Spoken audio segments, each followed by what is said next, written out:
This is Rocket League and this is SSA. It is Championship Sunday.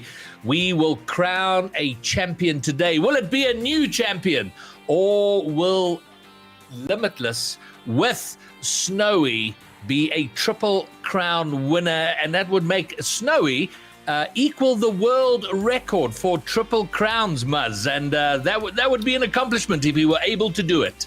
Yeah, of course. Between that whole team there, Greybeard, they all deserve it. And they're already going to Copenhagen. So this is a little bit of just a treat, I suppose, the cherry on top of their already successful cake, isn't it? Well, they had a day off yesterday, and now they got to come and defend their title. And Bromeo, I don't know. What are your? I mean, we've had lots of conversations about Snowy, with Snowy. They're a determined bunch, are Snowy and Limitless, and so you would expect them to come out today, all guns blazing. But maybe there might be a crack of complacency that could be exploited, and maybe there's an upset and a surprise. Well, no, definitely. I do think that Limitless will come out guns blazing. They want to secure that bag. But it must be said, this regional, we saw them drop a couple more games than we're used to. So could this be, a little bit of changing of the things? We've seen Sweaty, who's been absolutely amazing this time around.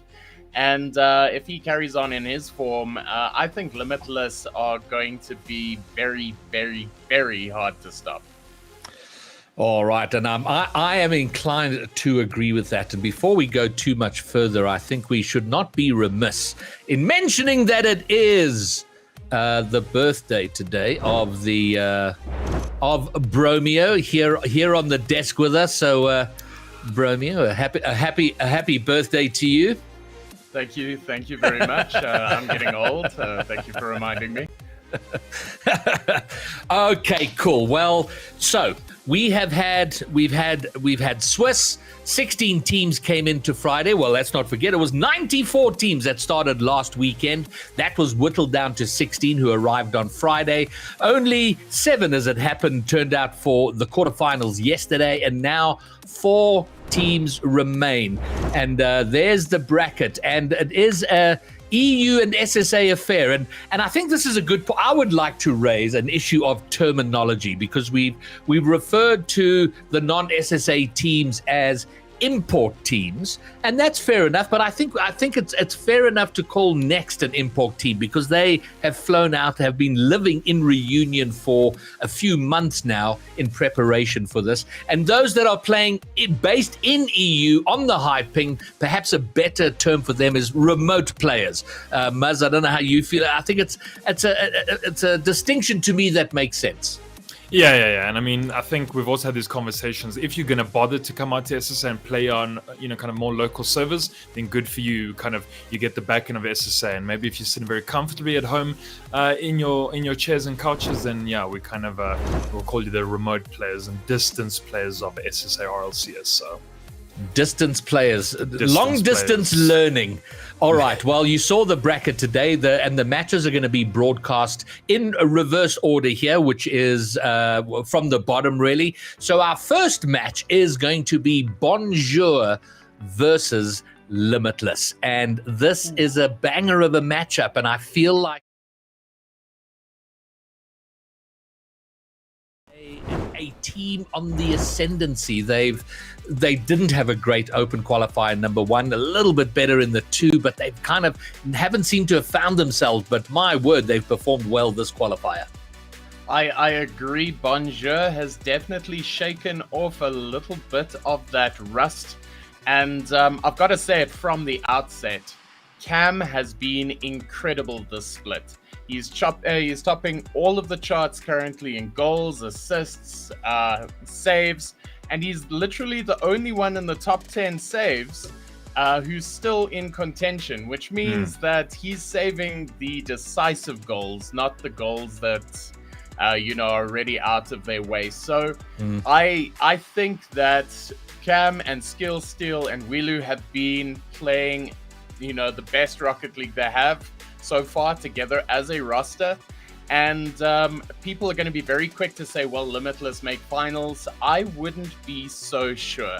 If Cam continues the form that he has been showing this split, I think that this result is going to be a little bit closer, given the fact that Mongolia has taken a few games off Limitless.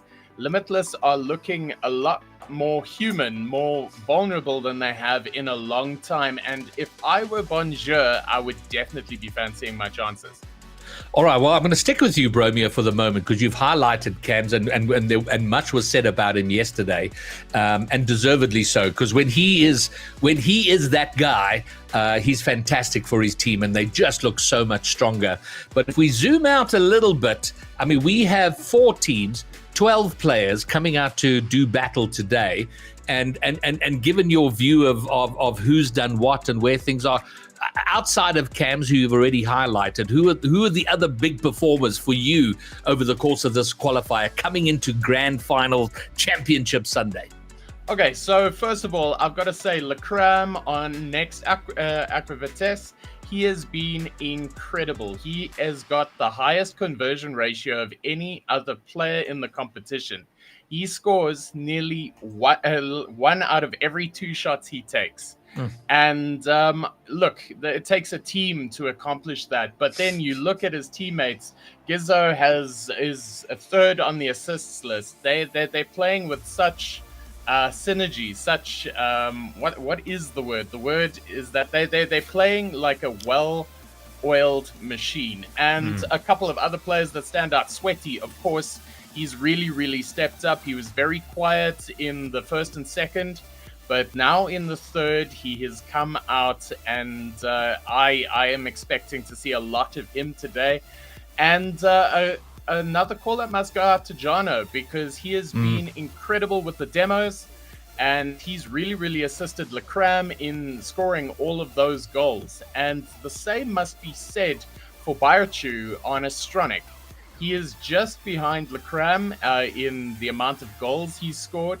But that, again, must be put through to Mario, because he is heading up the stats tables for assists. So there are so many players playing incredibly good Rocket League at the moment, and it's only fitting that these gentlemen are at the top of their relative stat boards, because that is why they deserve to be here. Those are the numbers we expect from somebody playing finals Rocket League. So we truly are in for a treat today, whether it's Limitless, Bonjour, or NXT and Astronic. I think that both games are going to be exceptionally high quality.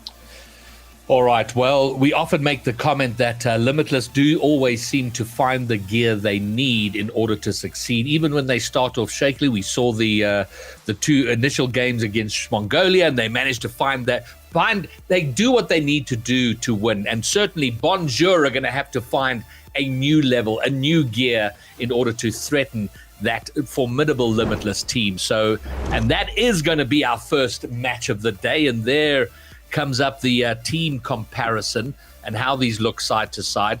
And the one daunting stat, Muzz, is always that win rate.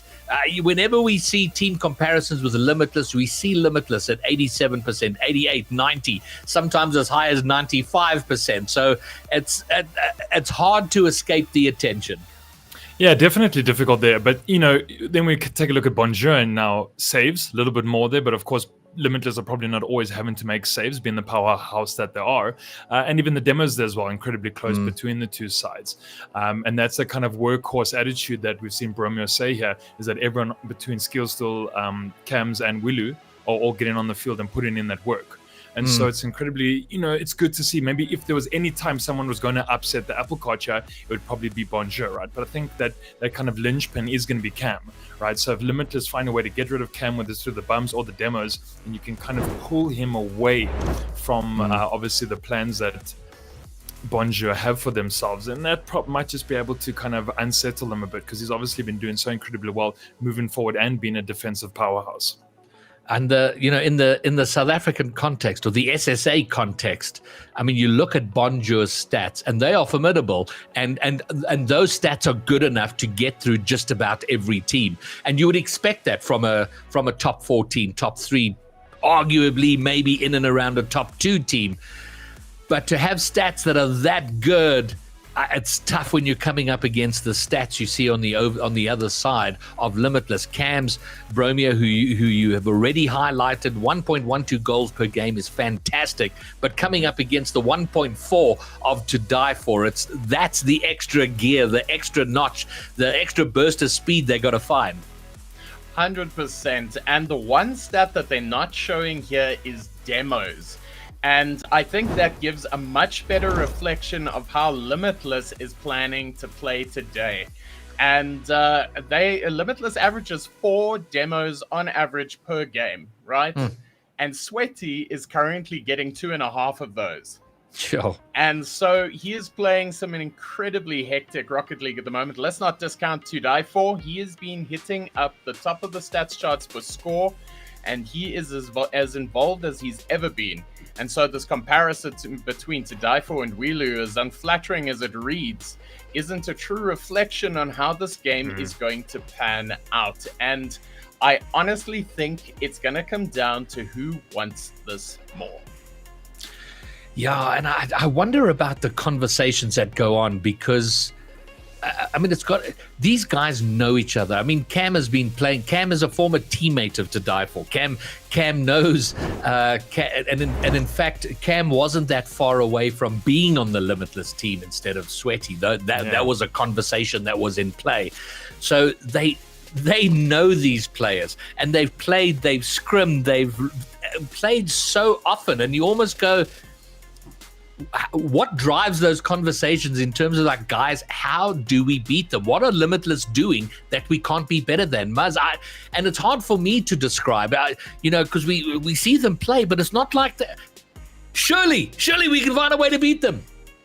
It's so difficult, right, Greybeard, we know, because we kind of see all 3 of these players incredibly fast at what they do. So if you make any mistakes at the back, they're going to pounce. You've got now Sweaty and To Die For, probably some of the quickest players within SSA. Now imagine your third is Snowy. That just says it all, right? He already has so many assists. There, I think, Bromo, you can correct me if I'm wrong, it's about top 4 in assists of kind of how the weekend's gone, right? And that also shows you kind of that role and maybe where Snowy's stepping back to right now. He's saying, I've got Sweaty, I've got To Die For. Let me be the IGL here. Let me just send ball forward. Let me make sure it's clean. Let me rotate back. Let me be that third man. I don't got to have to do too much because I've got both Sweaty and To Die For in front of me. It's working so incredibly well for Limitless. And if you do need a third man to come in and be clutch, you've got Snowy. Who else is better, right?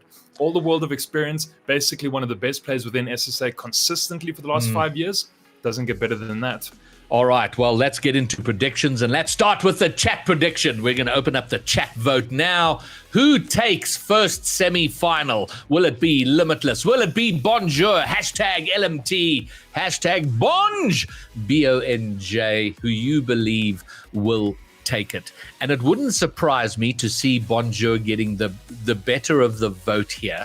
And I think that comes down to, as much as we're all very, very proud of Limitless and their continued victory, there is a desire, I think, in the community, like, we need to crown a new champion. Someone's got to be able to do it. So we'll see how that chat vote pans out. But let's get into our predictions. Bromeo, I'm going to crack it off with you. Limitless or Bonjour? I'm going to put a spanner in the works. As much as the smart money is on Limitless, I am going Bonjour today. Cam has been playing some incredible Rocket League.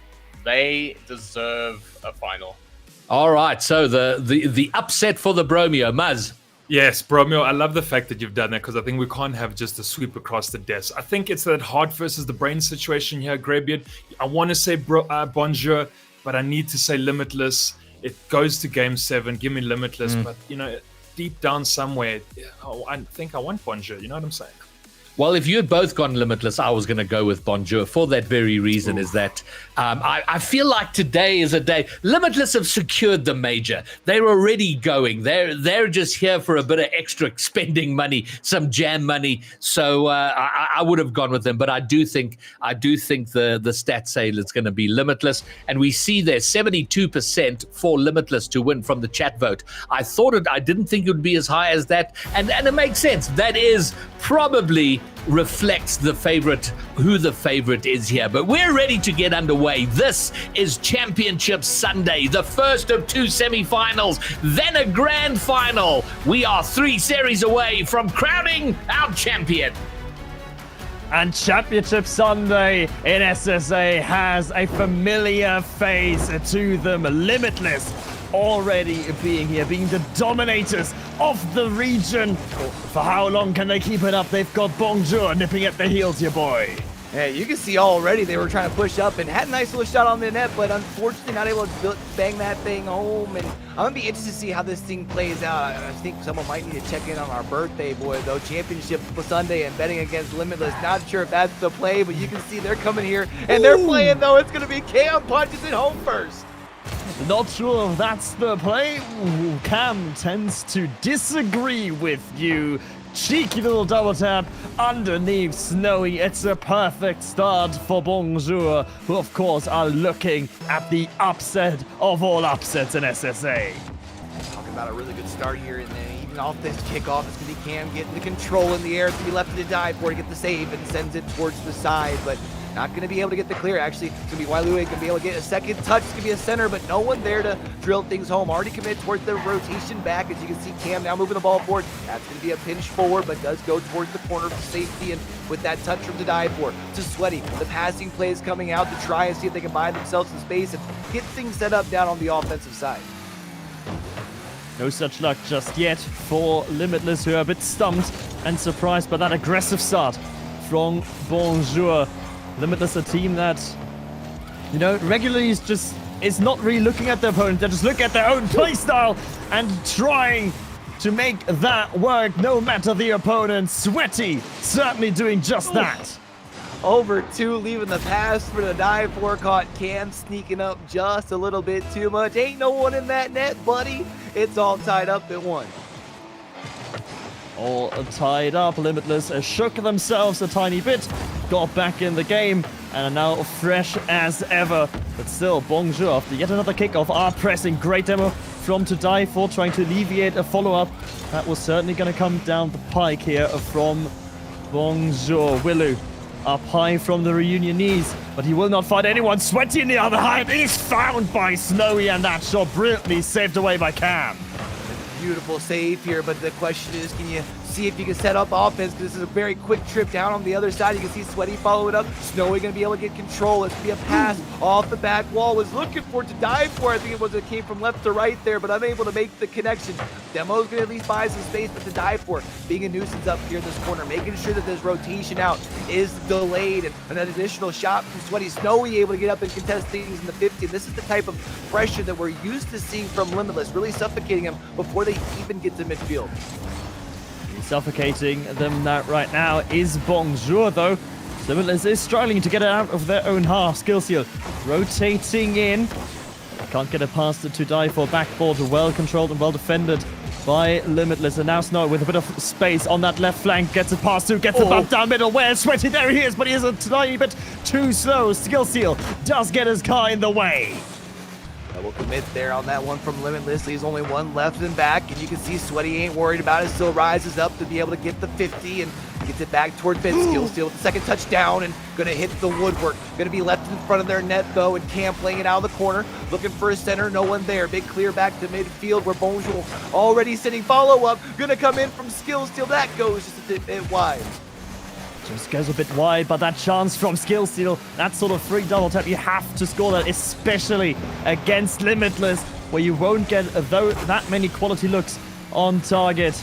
Still equalized with about 100 seconds left on the clock, and Cam booting that one forward. There's interference being run. Skill Steal has another shot, but he can't get it past the last defender of Limitless. The defense holding firm against a Bonjour that is certainly trying to use their opportunity on a weekend where they play exceptionally well.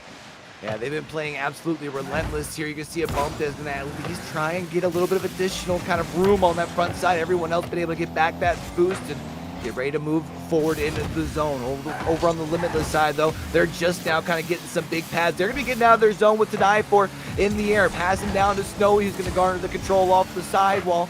2 players on the back wall to be able to make the play here for Bonjour. Now you got to try and get out of your zone as well, which they're going to be able to at least get to that midfield, but you can see again to die for in the Limitless squad. Their defensive rotations allow them to keep that pressure down right now. It seems like they've kind of flipped the script here in the last minute or so, and they're really helping with the pressure.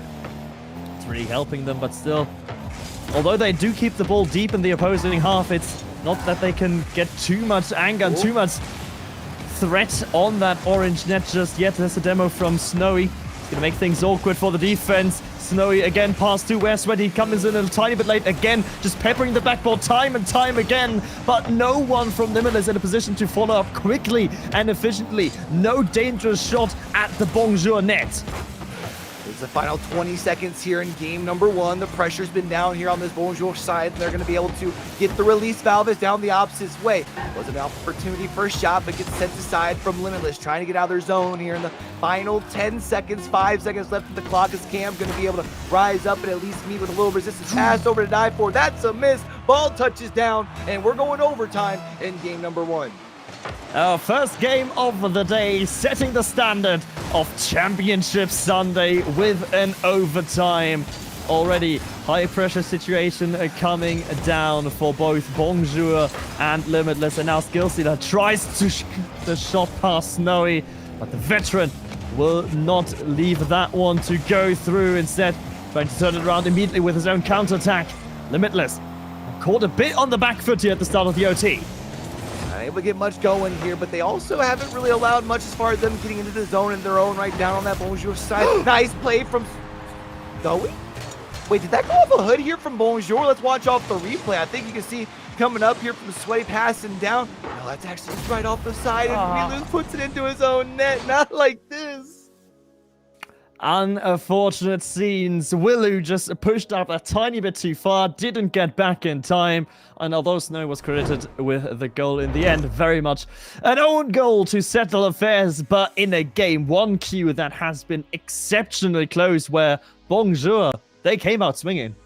Yeah, they definitely came out here and show that they can kind of go blow for blow with, the region's best, but now the question becomes, how do you respond to the unfortunate mishap that did cause this thing to end in game number 1? Because you were right there, and to have you knock it into your own net, the question is, can you come out and get that first one on the board on the opposite side, or does Limitless come out and punish you some more?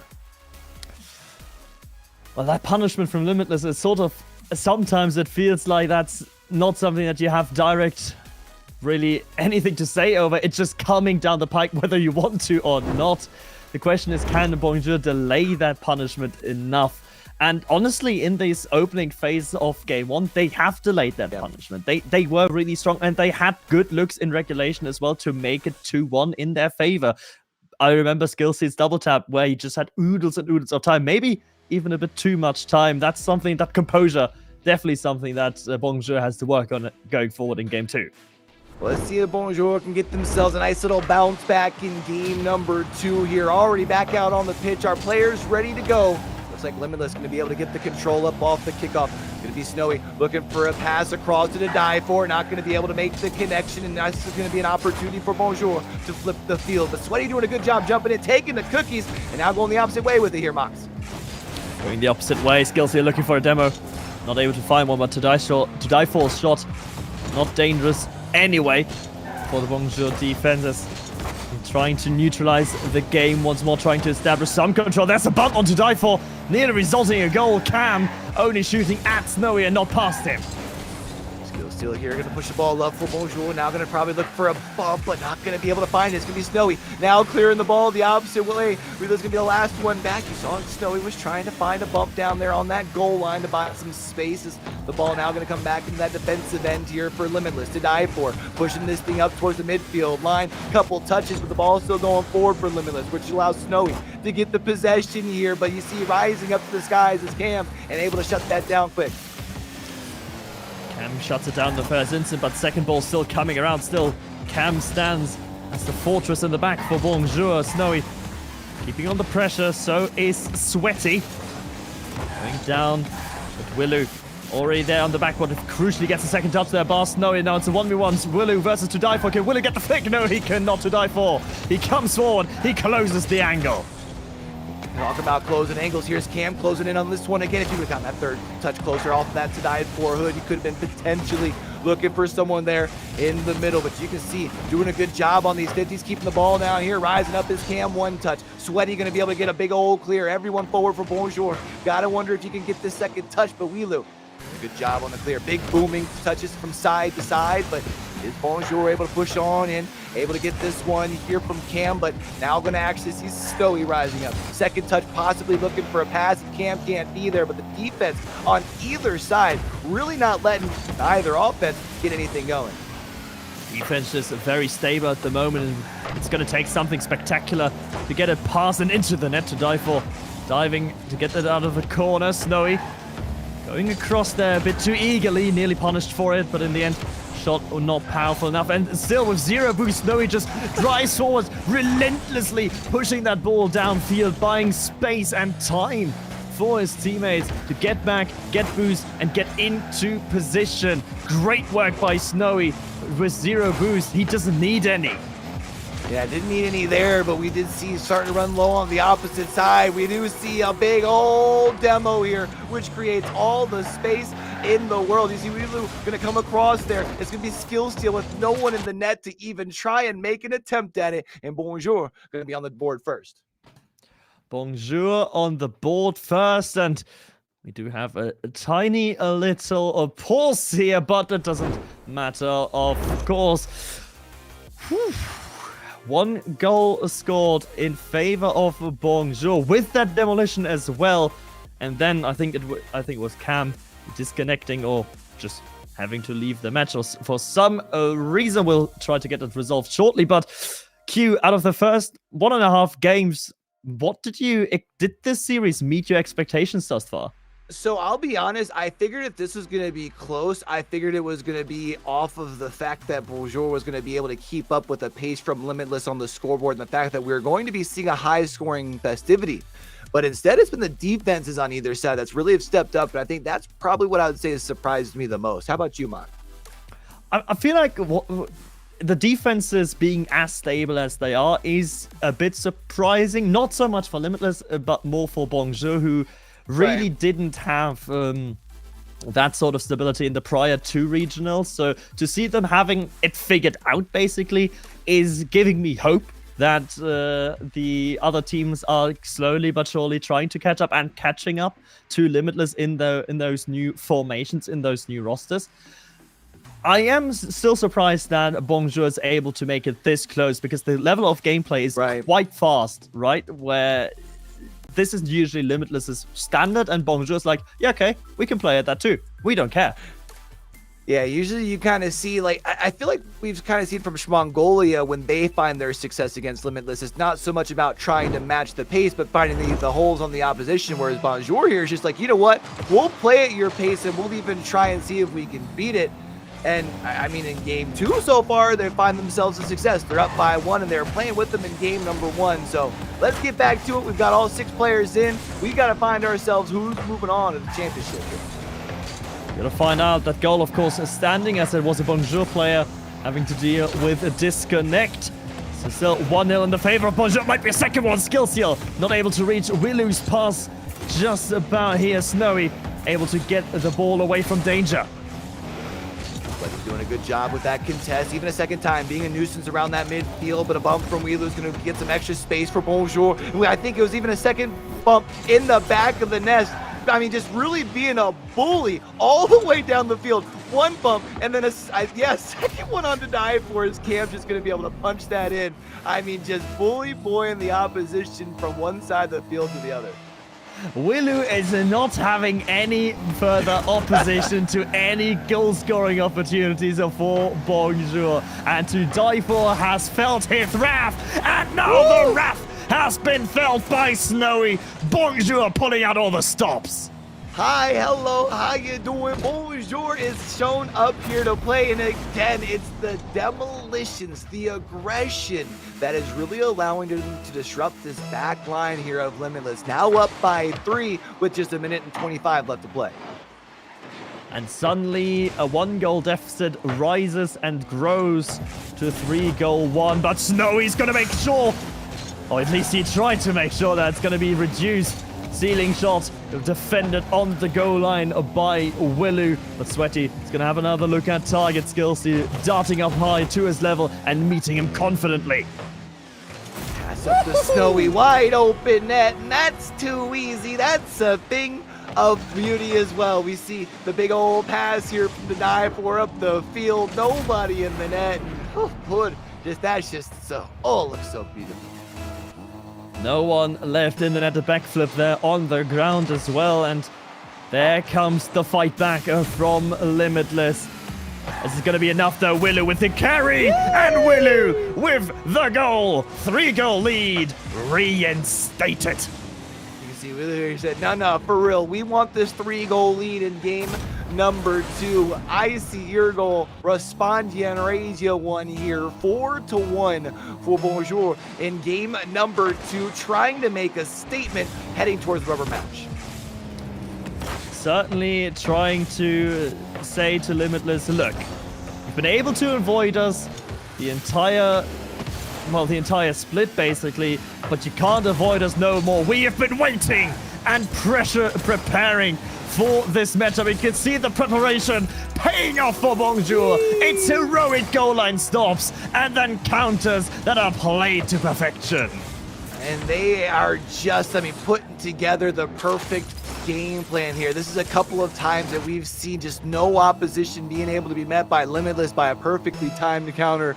Bonjour really putting together an impressive game here in game number 2.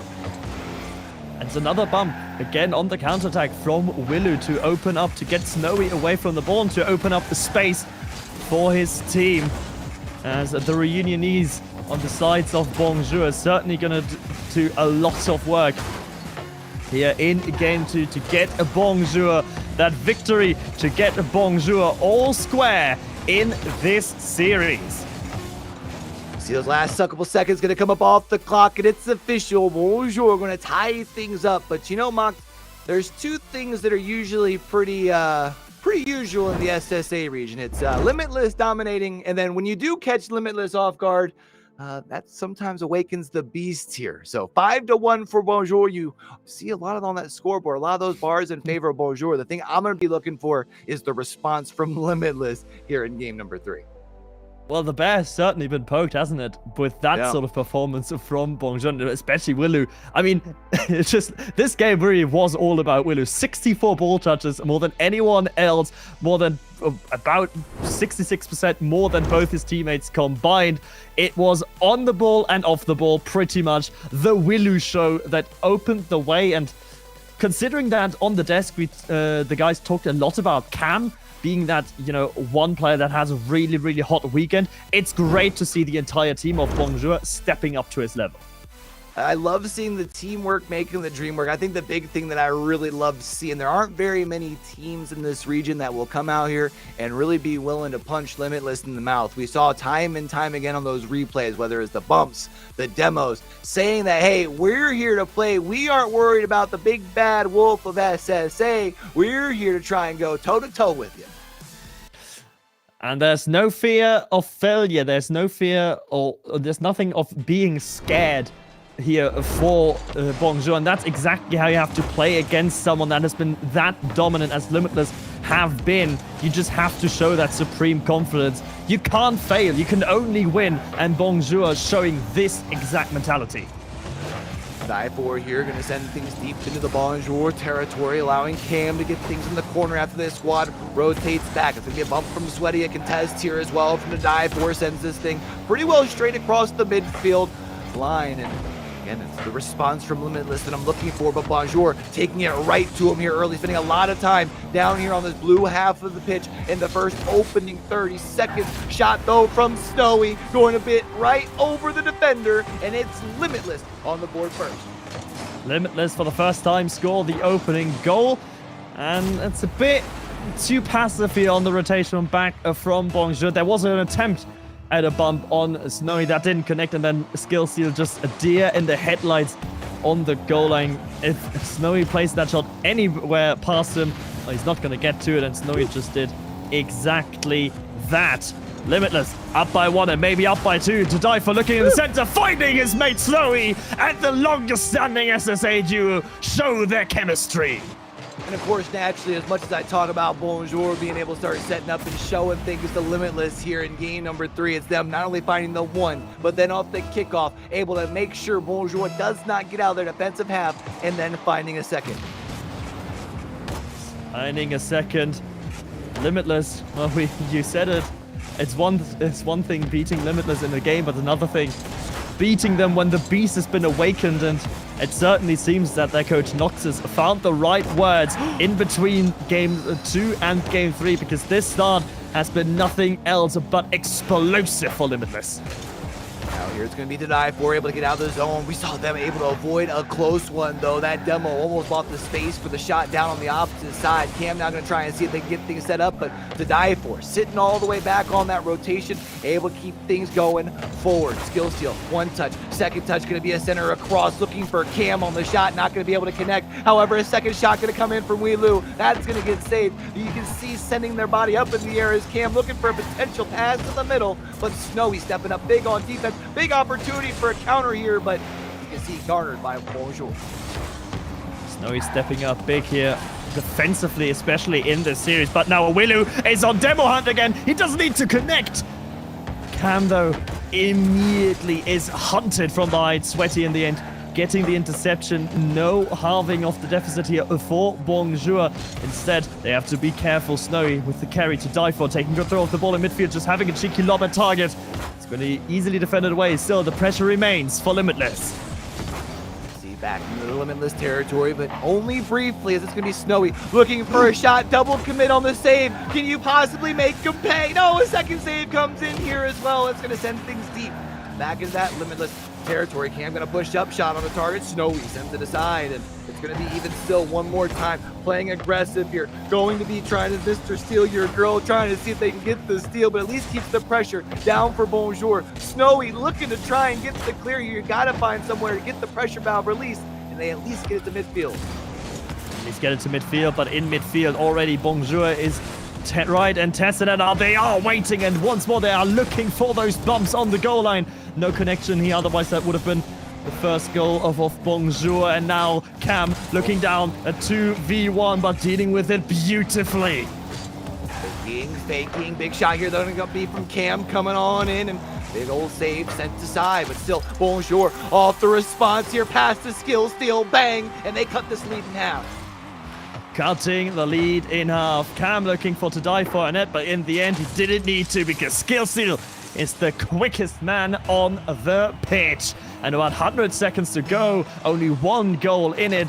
Bonjour claim their return in game number 3.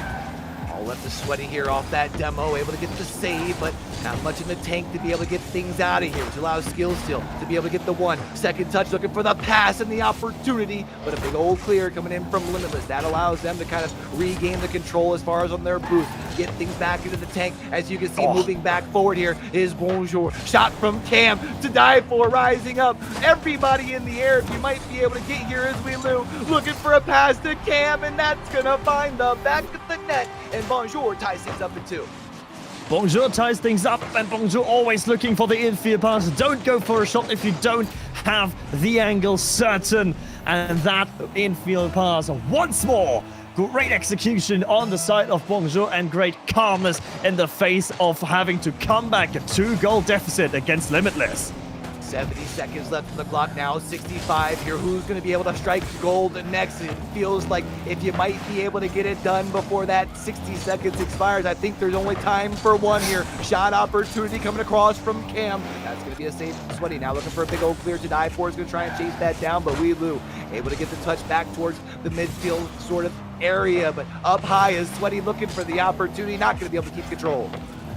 Unable to keep in control, but that bounce is not going to serve. It's going to favor Weelu, and 1 sneaks through at the back post. 1 misread is all that it takes.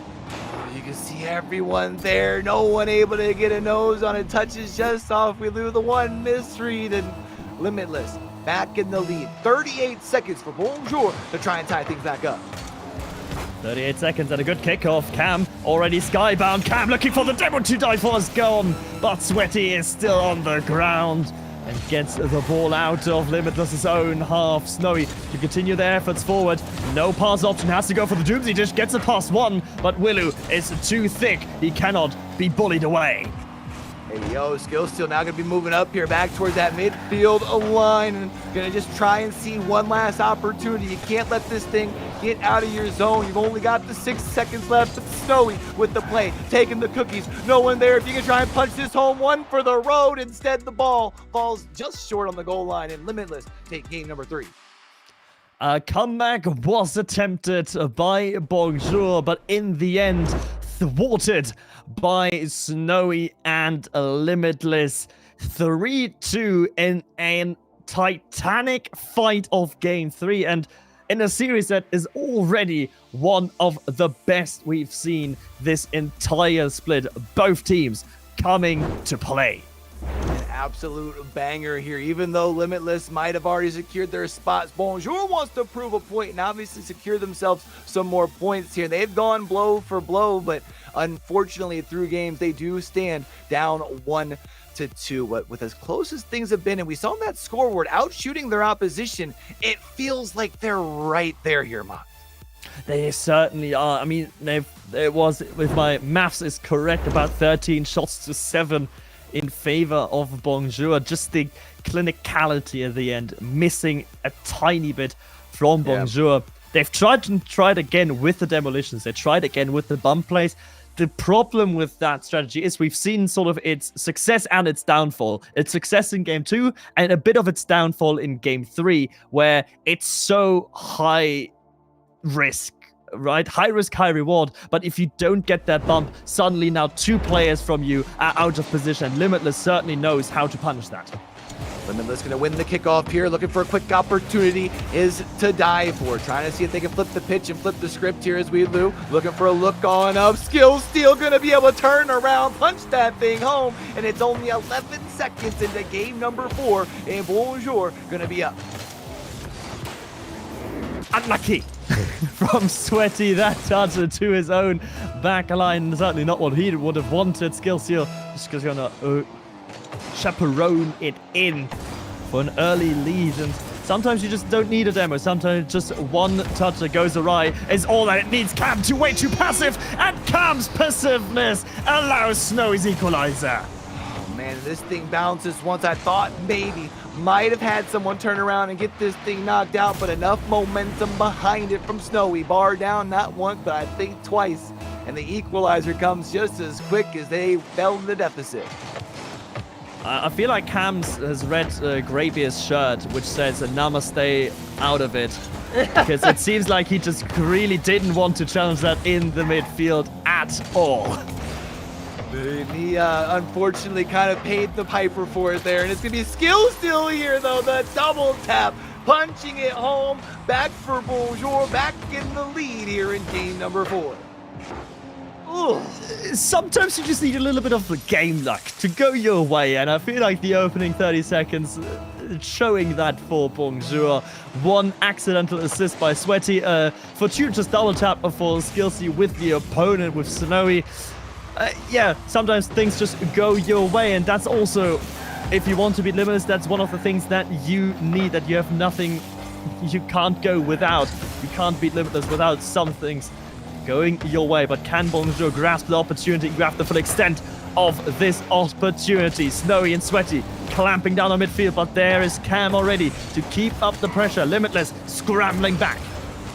Some call it lucky, some say you gotta make your own luck. We can see Bonjour really playing all full force forward, not being afraid to take it here to Limitless. And is now Limitless in the offensive zone, trying to see if they can garner this or gather this control and get things going. Snowy, one touch to get over the midfielder. Second pass going to be towards the middle for Sweaty. Going to be looking towards the corner to make a play towards the net. Getting the bump on the Weeloo, but nobody there to be able to punch things home. Nobody there, and Limitless ripping a page out of Bonjour's book, looking to harass the last defender. Unfortunately for them, to die for, not able to make contact, and a loose ball in the center is going to be brought on target by Skillsy. That shot turned away by the aforementioned to die for. as the game is calming down just a tiny bit. Both teams know, of course, what's at stake. Know, of course, that there's still a regional victory and a little bit of money on the line, and they certainly are playing for it. Skillsteal double commit with his teammate, but gets a great second chance. It's going to be awkward to read. Snowy has the read nonetheless. Sweaty gonna rise up with the second one, keeps this push alive. Snowy, one touch off the backboard, set up for to die for, punches it home, and we're all tied up at 2. All square once more. Cam tries with the read, but he will not get it, and then Skillsteal and Willu, no chance to get to that shot from to die for. Limitless down, but not out. Show fight, show bite and grit to claw themselves into this series and into this game 4. Looking for the touchdown, not going to be able to find it. Now Bonjour going to have to retreat back to the defense as Limitless moves the ball forward. Willu, though, has an opportunity. Snowy's going to be able to send it towards the side. Now going to rise up, gathers the control, trying to move it forward to die for, lurking in the shadows to get this opportunity here. But Cam says, nah, not today, homie. But Sweaty tries to keep the offensive prowess going here for Limitless. You can see guns blazing. Not going to be able to find anything as far as shots or production. Nothing found for Limitless, and now Bonjour's turn once more to die for. Taking it to the side as a demo in the background as well, but it will be inconsequential for once as Sweaty carries the ball up high, doesn't get the flick, but he might not need to die for is there. The follow-up completed. The lead is there for Limitless. I love the save here, but you got 2 people around. Someone's got to get a touch on this ball. Big old bump, though, to be able to keep that thing in front of the net. When the biscuit's in front of the basket for Limitless, it's going to be good eating each and every time. Good eating, stomach full, and focus on an all-time high for Limitless. Bonjour is really asking a lot of questions. Limitless have seen the test answers, though, as Willu is trying for another double tap. This time Sweaty's got the net defended, but it's not defended for long enough. Cam sneaks one in at the near post. Killer Cam able to come on down here off the touch to the side from Sweaty. One to get the control, then gonna be able to get up over the opposition, beat him to the ball, and with 90 seconds left on the clock, once again, we are all knotted up on the scoreboard. You could feel it in the air, the vibe of the series. Next goal could be a very, very influential one, could be the winner. Silver goal territory here in game number 4. Sweaty moving away from the challenge, allowing Skillsteal to get a clear out of the Bonjour half. Pass up to die for here. It's going to be Wailu going to have to try and meet with a little bit of resistance. Gets one touch, but Snowy getting the control. Oh, no. Second touch, launches up, 2 bars down. Not going to be able to punch it home. Wheeler going to be able to avoid to die for. Moving on in on that midfield line. Cam tries to follow it up for the clear, but is Limitless getting the control. That's a wide open net. That's Cookies, and Snowy punches it home. Snowy gets a good 50-50 there against Cam, and then gets the recovery. Skillsteal misjudging how much boost Snowy actually has. 4-3, Limitless with a late lead in game number 4. But can they convert it? Fake kickoff being read by Snowy. Oh no, Sweaty it was, and the goal is to follow. I'm not sure if the closing minutes is the time to pull off the fake kickoff here. Not against a team like Limitless when they just took the lead and then able to take that 1-goal lead and extend it to 2. Fake kickoff, a valid strategy, I feel like, but you have to choreograph a better. Skillsteal in the back, just way too obvious that he was waiting for the fake to come through. Unfortunately, if Sweaty's on the kickoff and if anyone from Limitless really is on the kickoff, they're gonna read it, but it might not matter. Cam finds one. Bonjour back within 1. Hold it.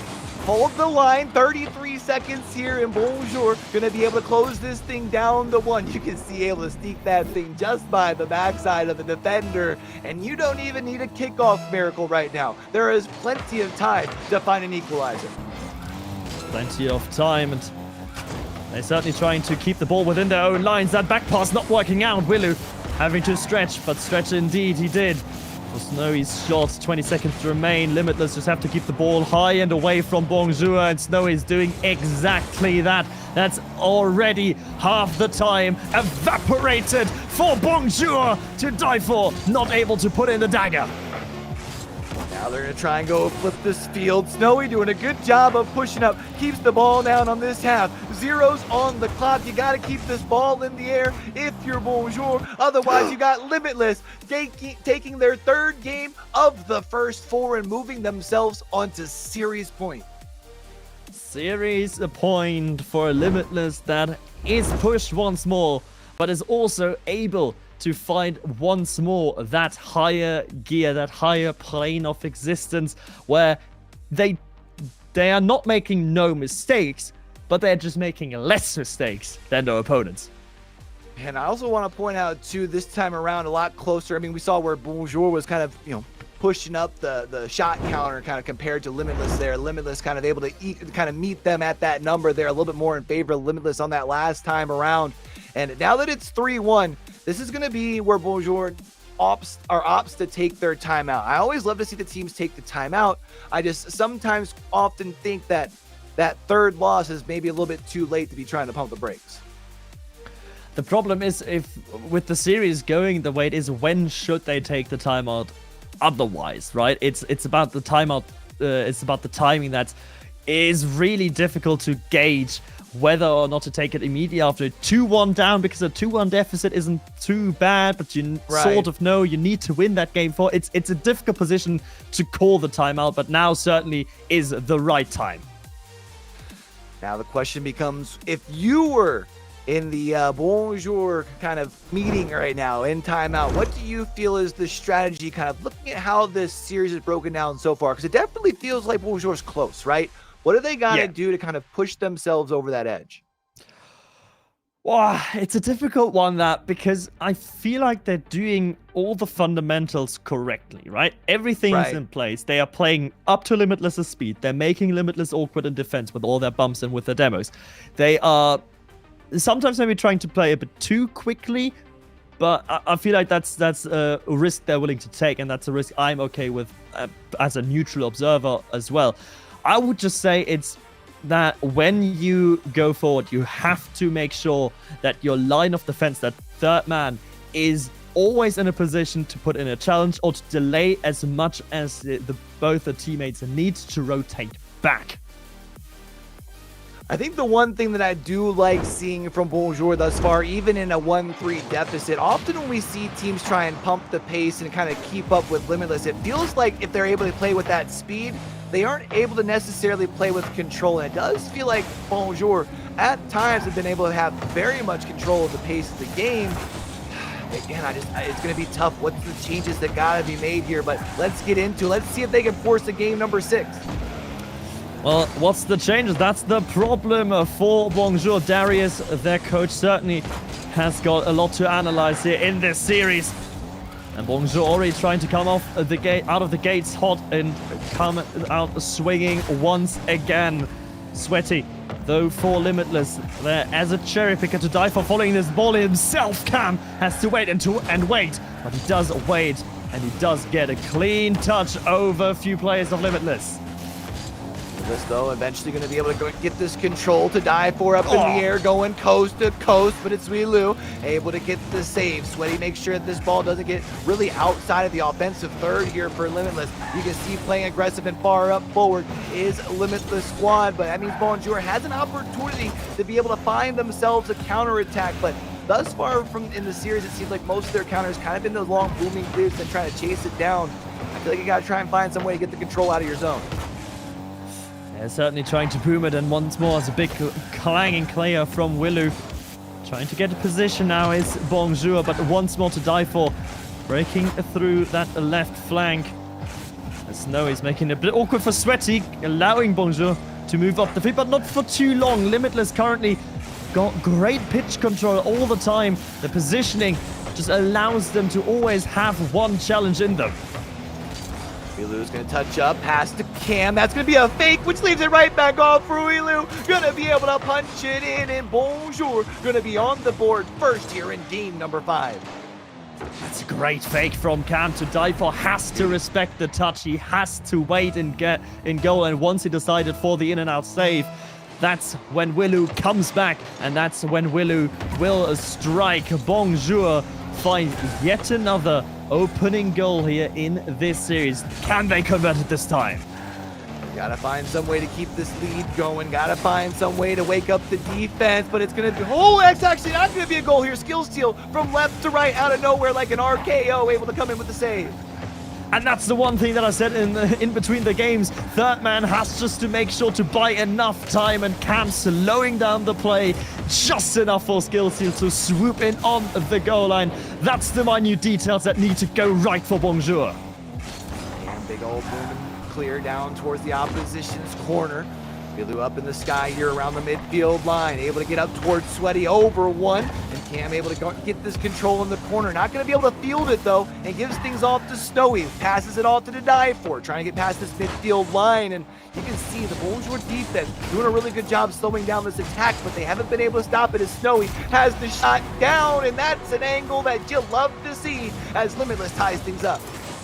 Absolutely superb shot placement from SSA's most senior veteran, bottom right, no one there, and Snowy will equalize here for Limitless. Now Bonjour only has 2 minutes here to find themselves a goal to re-extend things back out. Remember, they're the ones with their backs against the wall. For Limitless, they're sitting on triple match points, so you've got a little bit of security in the back pocket. Snowy's gonna be able to get a touch on up to dive for. Does a good job on the contest here with that 50, but they gotta find some way to get this ball out of your zone if you're Limitless, because Bonjour doing a good job keeping things in that 50 right now. Bonjour doing a good job and trying to pressurize and trying to boost staff. Limitless are right here. Problem is Limitless still with enough boost in their tanks and at their disposal. That's the demolition coming through. Sweaty though has a free pass to Snowy, and the two will combine. Old and new, eat your heart out. You can see Sweaty up here with the pass right over to Snowy. He was so close on trying to read that passing lane, but not quite able to get there. And with, what is that, 82 seconds, Bonjour's got to find something quick. Bonjour needs to find a quick answer here to Limitless. Cam trying, but Snowy already intercepting and interfering so deep in the opponent half. Willu looks for the bump. Skill Steal will just take ball control off him. In the end, Cam just has a cheeky shot on goal, but to die for already in his rightful place. Able to send that thing just barely towards the side here as we're in our closing minute of game number 5 here as Limitless tries to keep the ball down here in their offensive half. See if they can really keep the opportunities for Bonjour rather limited. But you see Skill Steal, one pass over to Wheeler's second opportunity, but a double commit on the save.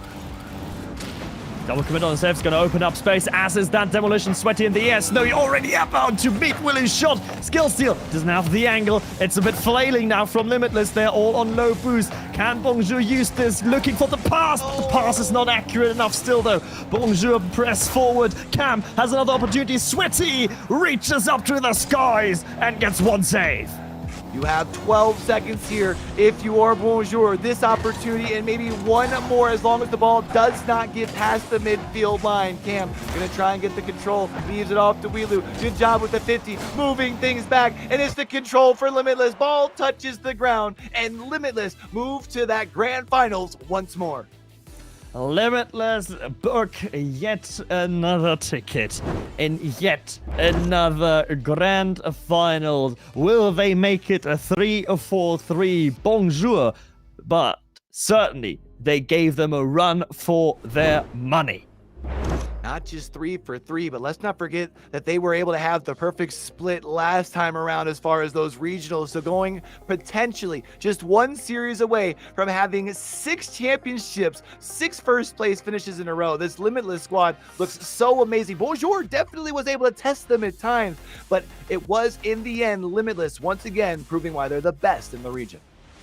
Well, if there's going to be an upset today, it's not here, but it looked for a while, guys, like it might be. That was a really, really good series, and for my money, the best I've seen Bonjour look.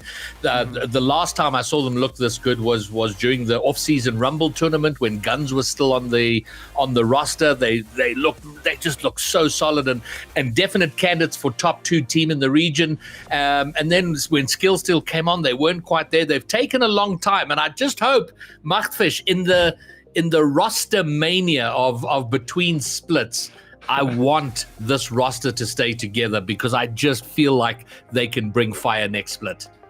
I mean, you could sort of see over the development over this split that the pieces were falling into place. They need a bit of time to sort of adjust to one another and get comfortable with one another. But now that they have a game plan and now that they really have an idea of how they want to play the game, they just took Limitless to, yes, they lost 4-1, okay, but they asked everything of Limitless, and most of these games, 1-goal games in favor of Limitless, where their class was shone through, but this Bonjour side does have some serious potential to be unlocked.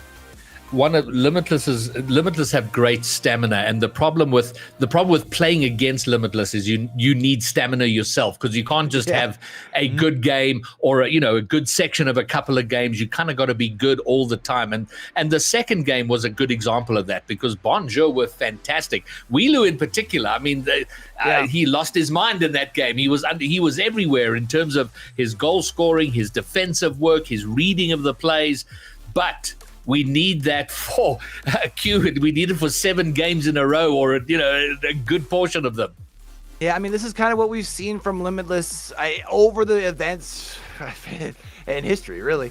It's easy to, you mentioned, have maybe a good 3 or 4 minutes or even a good game, but I want to make sure that we're giving good credit over to Bonjour. The 4 losses that you took, all of them were 1-goal games. So again, you definitely you had Limitless on the ropes. I don't want the fact that it was a 4-1, especially heading into this off season between splits, to let that sit in the back of the mind as a negative, because it definitely feels like they are like right there. Well, there has never been a grand final that didn't feature a team of Snowies, and that is not going to change today. And then changing tack slightly, Machtfish, I wanted, suddenly out of nowhere, there's a conversation around boost, and in particular, the grass boost, because you can't really see it. And I see Cam is already rocking it. I don't even know is this even a serious conversation? I feel like it started sort of this week with a lot of pros and NA using it. I wish it wouldn't. Like, I understand, but the sound of the grass boost, the only sound that's more annoying is the rainbow boost. But that sound is jarring to hear in your ear, like, constantly as you're trying to think and trying to talk. But for that matter, I hope that it's not. But it is. I feel like it speaks to the state that Rocket League is at the high and very high level, where you want to disguise as much as you can. Well, when you say the state of, okay, no, fair enough. Well, it's made its way here. All right, so that leaves us with semi-final number 1 done. Limitless will be in the grand final once more, and then we have one more semi-final. That, of course, is next. Aqua and Astronic. That's going to be coming up shortly. The driver of the day vote will be opening at 6 o'clock, where you can vote for your driver of the day, who's been your player of the day, and we will announce that after the grand finals. But what a banger. It did feel to me like that series should have gone further. At least 6 games. 7 would have been ideal, but I love the look of Bonjour, and I hope that they will take that into the gap between splits and do the work they need to bring that fire from the very start of split 2. But we have one more semi-final to get through, which we will get to after this break.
Championship Sunday is well underway. We are a third through the day. One more semi, then the grand final. Limitless already in it. And that was a great series to watch, Bromeo. You and I were spectators to that. And given your prediction, they looked really good. At least for a game 7, I don't know. At some point, a couple of points, I was thinking, ooh, maybe they do it, maybe they do it. That was a good-looking Bonjour. Honestly, I lost a lot of channel points there, but I do not mind one bit. It proved to me that South African Rocket League is looking good at the moment. All of those games were close. There were no blowouts except for the one that Bonjour took, surprisingly. So either which way, heartbreaking for Bonjour because they really played well.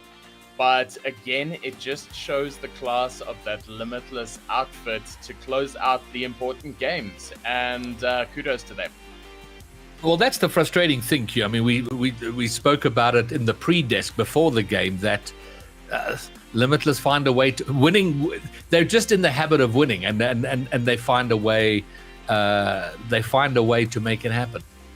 Yeah, it definitely feels a little unfortunate with the way that Bonjour looked to say au revoir to them at this point, right? At the top 4. I feel like it was really a grand final, almost worthy sort of a matchup. But unfortunately, with the way that the format works out, not that we're blaming the format here, chat. But I think it is important to realize that when you have a team like Limitless in the bracket, right? Sometimes when you get put on their side, all you can do is sit there and say, "C'est la vie," right? Yeah, well, they will. Big shout out to Bonjour. This was their best result of the entire split, so they should take some consolation in that and be happy with that result. And then, figure it out between now and split 2. But I want to see them back again. But that does bring us to the second semi-final, and that is now what we're calling one import team, one remote team. With Next playing out of Reunion Island and Astronic playing from, they're a Spanish team, right? Yes, they are indeed a Spanish team. And Bromeo, your immediate thoughts on who to watch out for, the players, what might we expect here? All right, so this is an interesting one because I was waiting for this matchup to come along. And the reason why I'm keen to see this game played out is how similarly they play. Their game stats might vary a little bit. Astronic coming out higher on the goal and their shots as well. But NXT has proven that they place higher overall. But and this is the thing. They play a kind of Rocket League that most South African teams do not. They play a highly structured game. I mean, for example, you're looking at NXT. You see Lecram is lethal this tournament. He is scoring a lot of goals, but also very well supported by Jano and Gizo. And the same could be said for Astronic. With Bairachu absolutely scoring goals on demand. He's leading the league currently, and with 1.2 goals per game, that is massive. But also have a look at the amount of assists that Mario has. That means that although Bairachu is scoring the goals, Mario is setting them up. And the same could be said for Lecram and Jano. And they all play very specific roles in their team, and I guarantee it's not going to deviate too far from the format today. You're going to see a lot of goals by Bairachu, a lot of goals by Lecram, but you are going to see assists by Mario, you're going to see assists by Jano, and I'm very interested to see which import versus remote team takes this out today, but it's going to be close. And looking at the team comparisons, Q, when we saw Limitless and Bonjour, the team comparisons are always so heavily in favor of Limitless. But the team comparisons with these two are really close. And I wonder if it comes down to a ping issue between these two teams. Well, I do believe that both of our players will be playing on at least some sort of ping, right? So, I mean, something they'll both kind of have to be navigating their way around. I feel like the other thing, too, knowing that both teams are able to play a little bit of, or normally kind of go with that more organized structure, especially when we talk about them setting up their offenses. We know that both teams also like to try to be a little bit disruptive on the defense. I think the big thing is who's going to be able to be really efficient, maybe not so much on the demos, but being able to read the passing lanes and make sure that things aren't easy for the other offense. All right. Well, I should say give a shout out to Astronic for at least getting images of 2 of their players over to ACGL so we could get images of them. So it wasn't a full house of blank faces. Split two. Yeah. And so in Split 2, make sure you all get your images in there. All right, so I see the chat vote has been opened already. So let's hear from chat on their predictions. #NXT, #ASTR. Which of these 2 do you think are taking it? Let's get into our predictions. And I'm going to go first because why not? I'm going to go with the import team, the team that are playing. They're out of reunion and playing in a way a team out of reunion should be playing. So I'm going to back Next to take this one, and I'll scoot on over to you, Bromia, for your prediction. I'm going to agree with you, Greybeard. I know I didn't get my call right last game, but that was a romantic pick. My numbers say this game that Next has it, and Astronic's looking good. And I know chat vote's going a bit wild, but I see Muzz is busy swaying the vote there with 15k embers. I feel like that's market manipulation. But I've got to say, Lecram has been incredible this tournament. He's always been good, but he's really red hot right now. And if they can carry that through, I can't see anybody but Next. All right. How about you, Q? Are you gonna sweep? Give a desk sweep. The most dangerous thing in all of professional Rocket League, the desk sweep. It's an interesting story, right? Because we've definitely seen that Next is like their ceiling. They've shown a higher ceiling thus far in the qualifiers, but we've also seen that sometimes their floor could be a little bit lower. Sometimes that inconsistency. I also feel like Astronic has kind of been on more of an upward trend. Stonks are high, so go ahead and give me Astronic, but I think it's going to be a banger of a series, so I'm going to call it in 7. All right. Well, a banger of a series is pretty much all we are asking for. And the chat vote is sitting at, it's pretty close.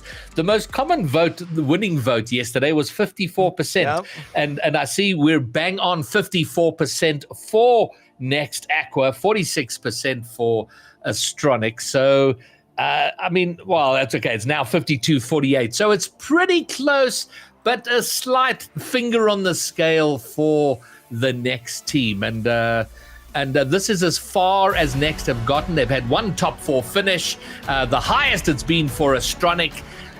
Now Limitless sit in the green room waiting for their opponent, and their opponent will be one of these 2 teams who take to the field for semi-final number 2 right now.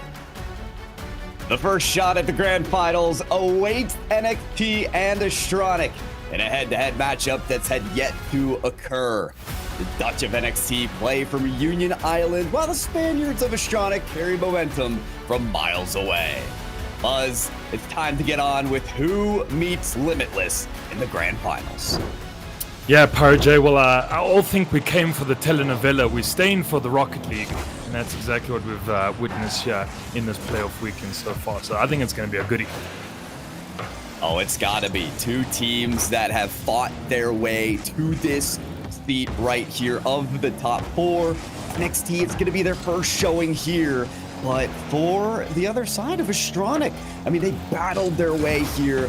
Mario and Yellow, and of course the striker of Byrachu trying to make that final push. Yeah, hard-fought battle yesterday against 77 blocks as well, taking in those games 5, 6, and 7, doing emphatically well to kind of get a pseudo-reverse sweep and, qualify even forward today. And so Astronic Esports definitely doing a darn good job to get you.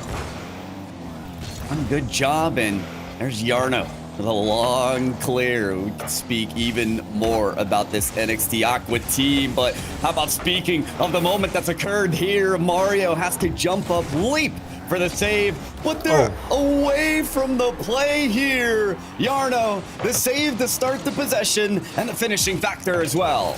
Yeah, beautiful little kind of rebound came out of that corner just for Jono there to get it over Mario's head as well. Mario just kind of sitting, but dead-footed there on that near post. No pre-jump to try to get the stop.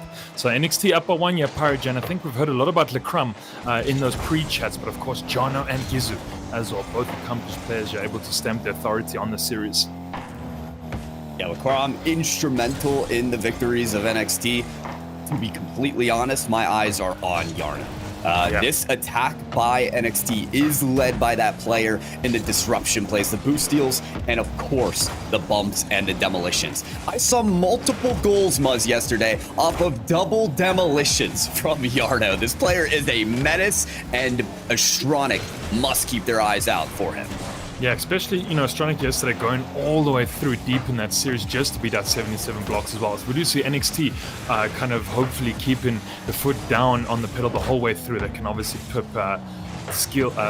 Astronic here, but it's going to be a tough one.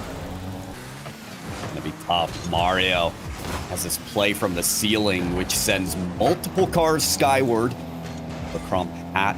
Ooh, Hats this over towards the goal line. Hold on, and Yellow takes over. And Byrachu sends away. There's a midfield option from Mario. Splits the defense. And there you go. Equalizer quick from Astronic. Yeah, and we've heard a lot from Byrachu as well. Byrachu just setting up that play with the nice little pass infield to Mario as well. Kind of beating out 2 defenders there from NXT. Both pre-jumping up, trying to beat Mario to that save. But beautiful pass infield from Byrachu. Good work. This is reminiscent of yesterday as well. Their first goal was Byrachu passing to Mario for their first goal. Funny enough, though, as the series goes on, Mario has racked up the stats in assists, passing over to Byrachu, their resident striker. So watch as that role kind of flip-flops between the main attackers of Astronic. Yeah, and almost 2 sets of Savior medals here on Astronic as well. We see both Mario and Agnello sitting on 2 apiece at the moment, Pyro So just a lot of defensive work here. Astronic putting down as well. Almost Agnello getting that goal. Sorry, I think it was Mario and Agnello picked up the demo there by Lecrum. But definitely a lot of defensive work here getting put down by Astronic just to keep NXT out of bay. And now the demo getting returned by Byrachu as well. Jono has to push this one out. Who's going to go up for this Mario? Bit of a touch back here as well. Gizu might be able to favor him as well. Jono! Oh, almost that left-hand corner. Still trying to work on this possession, especially with that bump attempt. Mario evades it and clears, and Yellow to follow here. Pete's on the 50-50 against Gizu. Yarno, the only defender left here. Let's get clearance. And there's follow-up as well from NXT. That's the important factor here. Astronic can be deadly on the follow-up attempts, but NXT have the vision to cut them off. And Gizu, not sure if that was going to be a pass. It wanted to try and get a shot for himself. A bit of a hard pinch that went all the way across the face of Astronic's goal. Mario, not underfoot that he grabbed. The one Gizu has to cut them off. Jono, can he play this one? Might steal the 100 as well out of the corner. Oh my goodness, nice little cut out there play from Agnello. Gizu, back to Byrachu. They're going to be able to find Jono on the other side of the field though as well. Gizu finding the demo onto Mario. What can he do with a full tank of boost? Nothing. Pass 2. Is it a loose ball here? Oh my goodness, just wide. Gizu! Oh, decent save there from Agnello. One more shot here from NXT. Another bite of the cherry. Nothing happening. Lecrum down for someone. Mario to keep it out. And Yellow gets the Savior's medal while he's the last defender remaining. Some shaky clears coming out of Astronic straight to the striker's lap. But unable to finish is NXT so far. This possession is really waning on Astronic. How much longer can they last? Gizu not able to pick up that infield pass from Yarno. Byrachu on the side wall. Wow, and Yellow just following up with a tap on the ball. It's working side to side with them. Final moments in regulation here as Astronic may look to survive through that OT. Yeah, we only saw the 1 OT in our previous series. They were Limitless beat Bonjour. Now is it going to be NXT and Astronic going to a second OT this evening? We're going to see if this remaining 4 seconds of regulation might be able to do something here. Lecrum, ball still up, double commit here coming up from Astronic. Ball down, there we go, OT, game number 1. I think NXT wanted to play that, but It was came close. just short of keeping the ball alive. Hold on, Byrachu 1v1 to the net. Oh, it's off the side of the goal, right off the post. Didn't get the friendly roll. Oh, just when you think it's going to be an early kickoff goal, your Pirate J kept at bay. 1 pixel, a little bit too far away from that near post as well. Mario! Oh, the crossbar down. Nothing goes in. Oh, my goodness. That's devastating to witness. How many pixels is the margin going to continue to be here? Sidewall. Gizu able to react to quickly enough. Here's Gizu. Now, again, against Byrachu. Mario just about beat from Lacrom and Yellow to follow for this Astronic attack, but Byrachu peels off the play, sees the counterattack coming. Just to make sure they're prepared for it. Gets the boost, but in mode for it. Victim of that play, but then Yellow able to resurface the attack. Here comes Mario. Cannot defeat Gizu on the play. Yarno all the way to the backboard. Second touch is there. Path out to Lacrom, but Mario intercepts. Yeah, Astronic defense just a bit too quick there. That active defense in their third at the back. Just holding NXT at bay at the moment. And now the counter here coming out from Astronic. Oh my goodness. And Yellow and Mario both taking a crack at it. Gizu has to make a save though. Oh my word. Just when you think OT was going to be finished, Pirate J, a huge Gizu in the box. Gizu, I mean, right place, right time, I guess, but no. Can you battle away this crossbar shot? They can! Every part of the bar denying these shots right now from Astronic. Unbelievable how they haven't found this overtime goal. They're giving more chances here to NXT. Yarno picks up this ball. Out and over to the side, and Yellow does find the clear. Oh, and Astronic just going to be so disappointed if they do not find this goal. Yeah, it's just the double commit earlier from Astronic as well, just keeping everyone at bay. We've seen the crossbar being a pesky defender, just keeping up both sides here. 7 minutes in game number 1 here, Pirate J going the distance as well. They have a little shot there. I think that was Lacrum, sorry, Gizu. Jono. Yeah, has Lacrum underfoot there as well. Third man. Mario and Agnello now have to play out of their own corner here, but Gizu going up to compete already. Had about half a tank boost for that as well. Jono wants to try and make a pass to second mania. Can he do so? You see Mario there. Or does Byrachu just fighting tooth and nail in the corner to keep out NXT? Maybe a shot from Mario? Kept out by Lacrum. There's just no boost there for Mario. I mean, it's so difficult to make a play against the speedy defense of NXT. But I do want to credit the defense right now from Astronic. At times yesterday against 77 blocks, it looked paper thin. I mean, there was a game where they didn't credit a single goal. Gizu double tap. Oh, bouncer towards the corner. Not going to make it there. And they've got to put these on target if they're really going to test the defense of Astronic. And just when Lacrum you thought was going to be able to follow up from Gizu's double shot there, I think Agnello in the box just to push that one out and wide. But just so many opportunities coming thick and fast here, Pirate J, and neither of these sides are able to find the back of the net right now. They're just everyone in chat getting their money's worth at the moment. Well, and we knew that the grand finals spot was going to have to be worked for, right? Yeah. This is going to be the first time that either team gets that spot, and what's very clear is you got to fight tooth and nail for it. Byrachu had that set up to Mario. That duo was going to link up yet again with NXT, and they found the response many a times, and they will again here. Gizu doesn't want the quick counter attack. Takes away the ball immediately. Mario back down to the ground. Unable to steal boost. Does acquire a bump.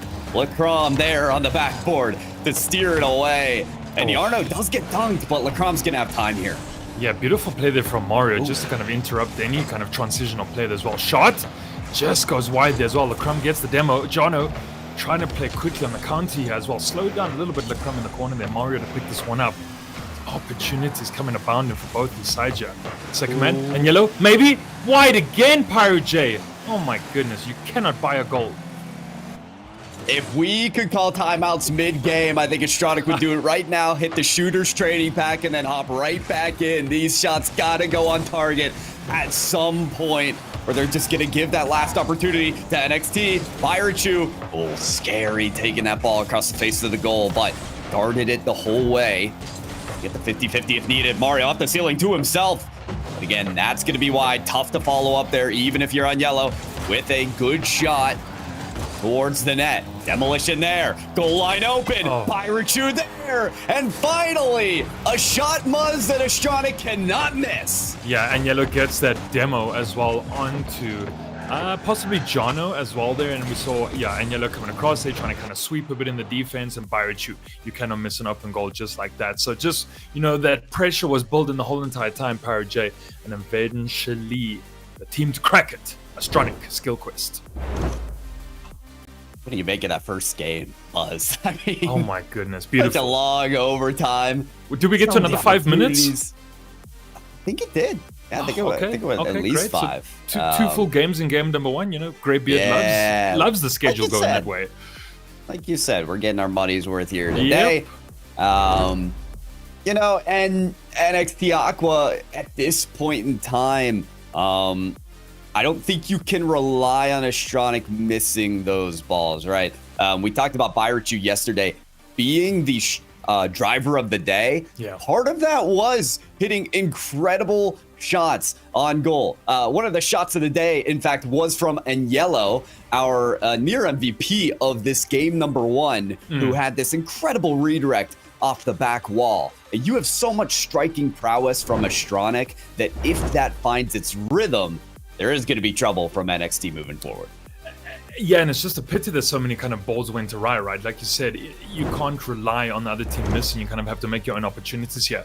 And so, you know, Bromeo might just be cooking up a new stat, how many shots missed, because it's just, there were maybe too many for a semi-final like this when everything's on the line here, Pirate J. And one of these teams, Astronic, has never, you know, been into the top 4. And this is the first time, right? And this is the second time here for NXT.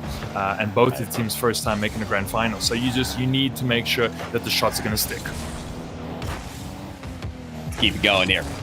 Yarno is here from the corner.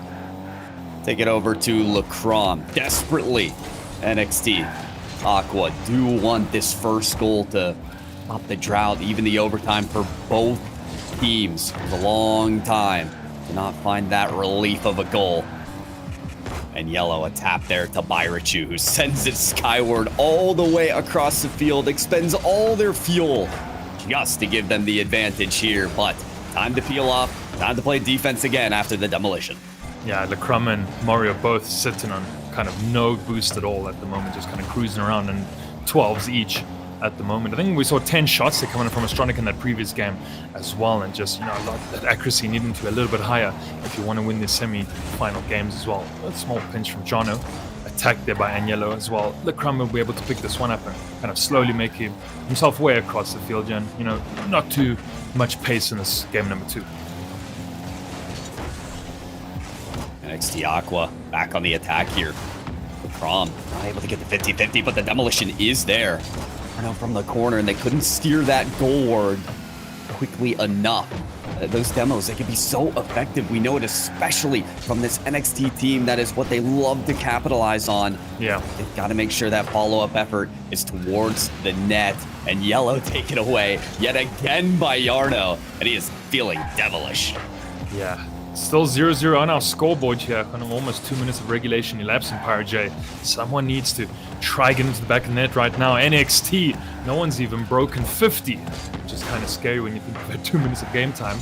So just Astronic just kind of holding on to all the position at the moment, almost getting a goal there as well. Byrachu and Yellow and Mario all taking a crack at it. Nothing sticking. Byrachu just playing a little bit of keep away, holds onto the ball, makes a pass to himself. Maybe over Lacrum's head. Lacrum though with a push out. These teams are so even. This matchup so toe-to-toe here. Yeah. I mean, how much time have we spent here with no goals scored? We had that one relief after the long overtime, but we're halfway through game number 2, and once again, it's even-handed. And Yellow trying to break that streak here. A long clear that is on target from Gizu, and Yellow just there on the pursuit back to the net is able to beat the ball. Midfield pass to Byrachu, and Gizu is called to action. Yeah, first shot registered here by NXT. Only 2 for Byrachu at the moment. Slow pace at the moment. Maybe this is open. That's going to be why Jono has to get a hand to that as well. Gets a touch. Byrachu down. Does he have Mario? Does he have Anyello as well? Anyello flying into the action though. Kept at bay. Anyello back to Byrachu. Maybe this is an opportunity. Oh, it is! Okay, bottom right corner. Fuel was running out here. for Astronic. For NXT. I mean, they started double committing on shots. They were wrapping around the field, grabbing pads as much as they could, but just could not cover every aspect of the net there. Byrachu finds the opening on the opposite side, maybe off that kickoff here as well. But no, they're not going to allow it that easily. One to the good at the moment. Oh, Lacrum almost finding that flick over. And then Yellow trying to keep his team alive at the moment. And NXT applying just a little bit of pressure there, but beautiful save. Byrachu just jumping off that backboard. Decent defense and active defense here from the Astronic side. Lacrum, what's he going to be able to do this full tank boost? Pass one. Can he beat out Mario? Oh, Mario, just a bit of an awkward touch into the mid here. Keep away there by Gizu. Gizu doesn't find Jono because Jono actually gets bumped by Mario. Almost would have been a decent play from NXT though. Just again, we see these Astronic players causing a bit too much trouble. Yeah, too much trouble for NXT to find the rhythm. I mean, if you include the overtime, we're at near 15 minutes in which NXT have not scored a goal. So they're trying to break through past that drought. And if they don't do it in this final minute, they're going to find themselves well behind in the series. Is it Gizu to Lacrum to start off the difference maker? Mario goes back to the sidewall, allowing in Yellow to play this instead. 50-50 does suit Astronic well as Mario first to this ball. No, it does contend right there against Yarno. Back pass from Gizu. There's demolition on Lacrum, so the attack from all the opponents may stall here unless Byrachu can get this out to Mario. No, Yarno again sends to the midfield. Limited time here for NXT to get that equalizer. Especially when on the back foot, Chan. Both we have to see Jono and Lacrum making saves on that backboard, and all the tech coming at you from Astronic. Maybe it's a loose one, maybe it's wide. Jono not able to snipe that one as well, not having the pace or the legs to get there. So we might just see Astronic skill quest pick up. Game number 2, your ball's gonna go down. There it is. GG's. There you go, Astronic. Another win here to put themselves 2-0 in the series. Another 1-point game, a close affair, low scoring, and a nail-biting series. And off of that, Muzz, we are going to get the timeout here from NXT Aqua.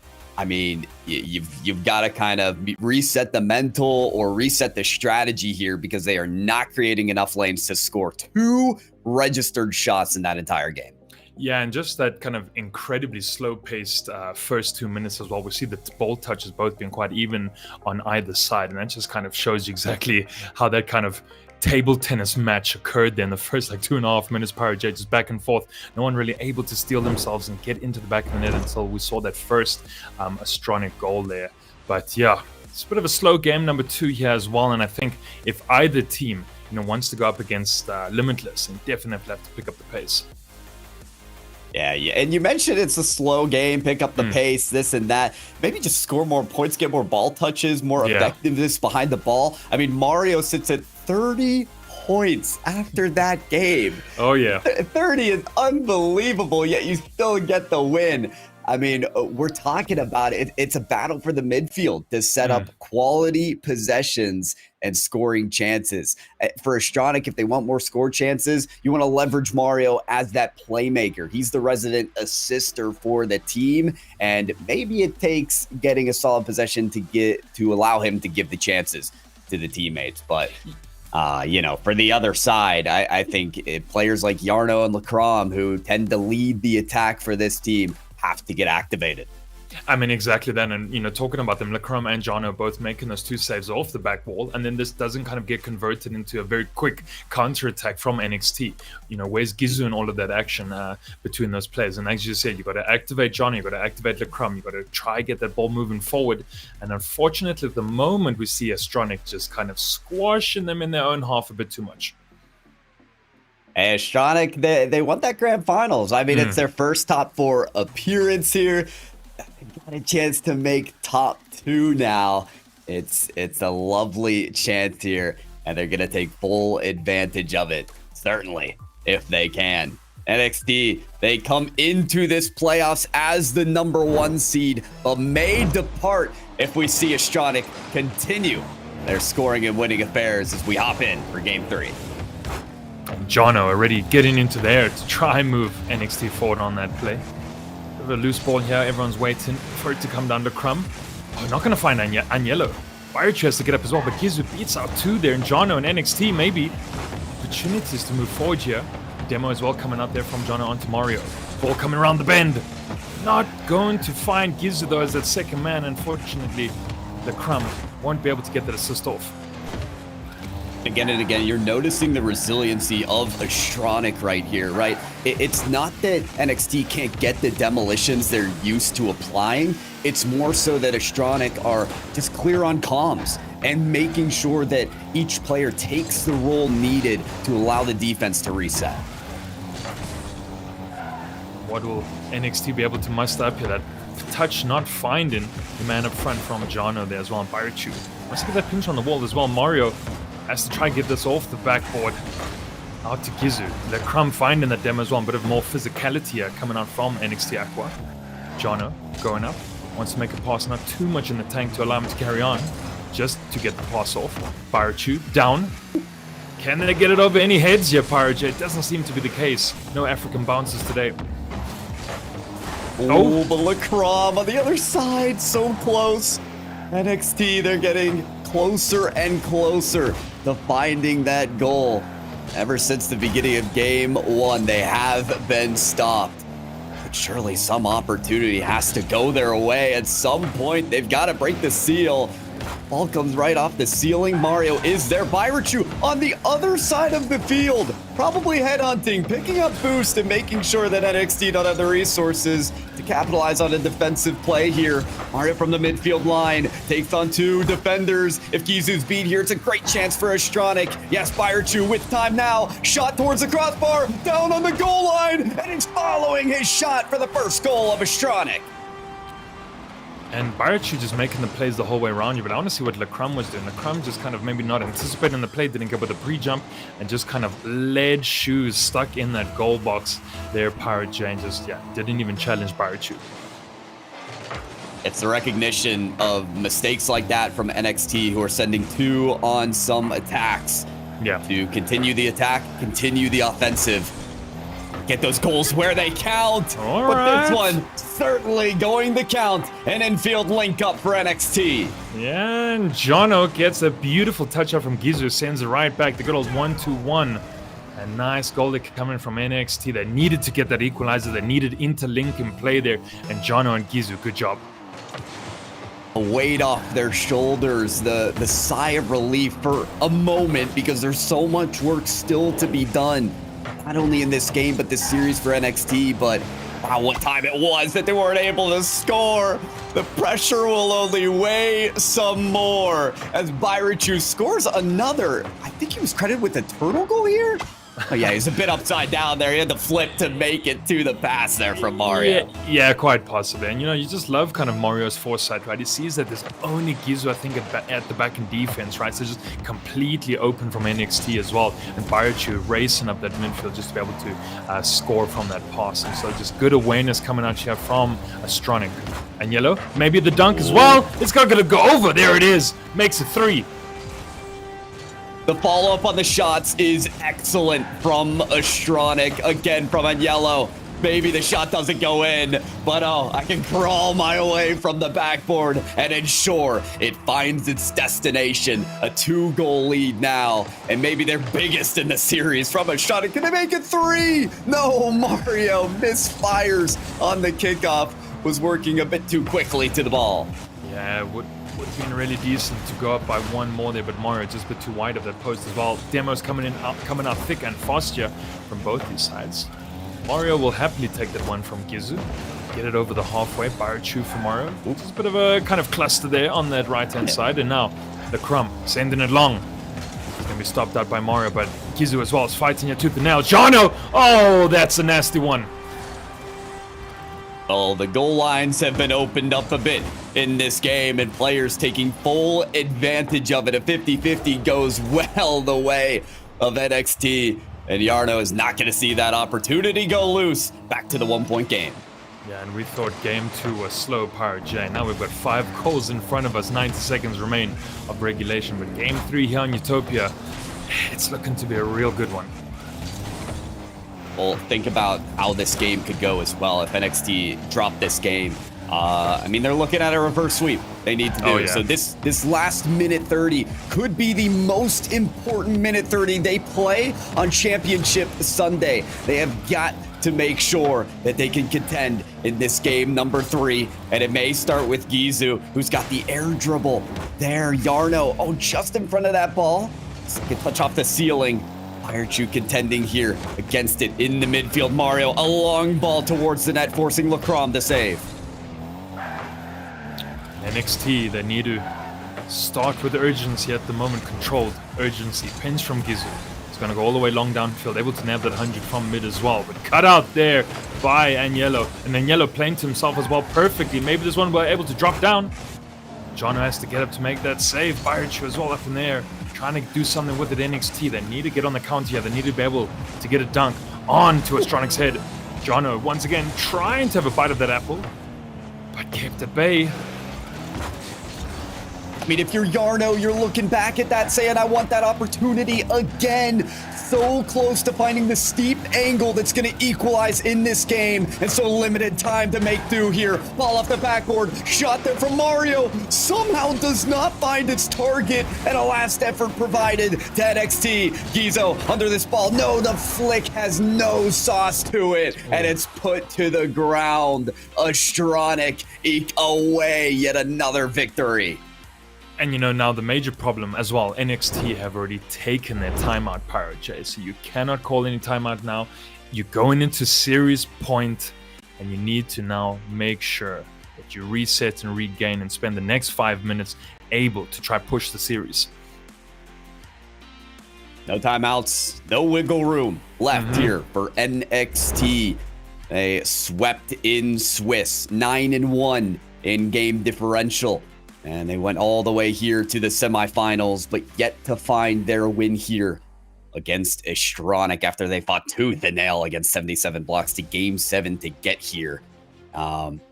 I mean, this is just an impressive effort from this team that looks to be back in the rhythm that we're used to seeing them, Muzz. I mean, how about the second goal especially? Mario lunges a ball across the goal line that Byrachu has to pre-flip almost into for the shot. It's the trust between those two teams that gives people faith in the attack of Astronic. Oh yeah, of course, right. Mario just that perfect touch out to Byrachu, and Byrachu just with a kind of good timing, good read to make sure he was there all for it. And of course, that lack of defense coming up from NXT Aqua as well. You know, Astronic yesterday put up 15 goals so they could win in that game 7. Pirate J just shows you kind of the hunger that comes out from all of our players here within SSA. But NXT, they did finish Swiss at number 1, and so someone needs to kind of find things gelling, right? You know, Lacrum and Jono, they're doing the best. Jono, we saw kind of, you know, those backboard drop downs just weren't landing as well as they could have.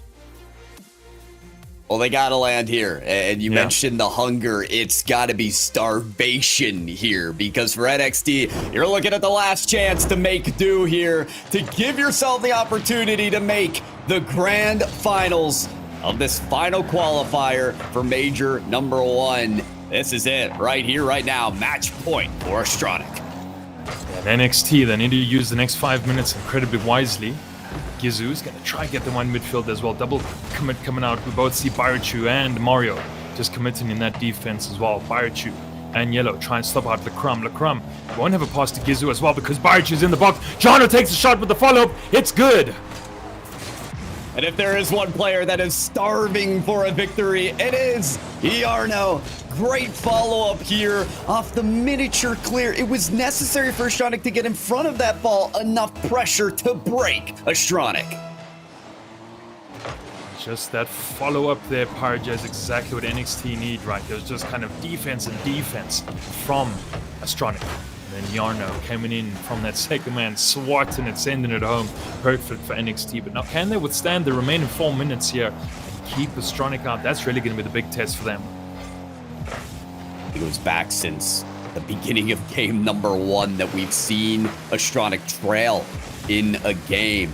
Obviously, they did come back to win that game, but got to make sure they could do that again. What's it like seeing Astronic play from behind, because it's been so long here? as Yarno does find the dunk and looking to capitalize, maybe get the largest lead that NXT have worked within the series.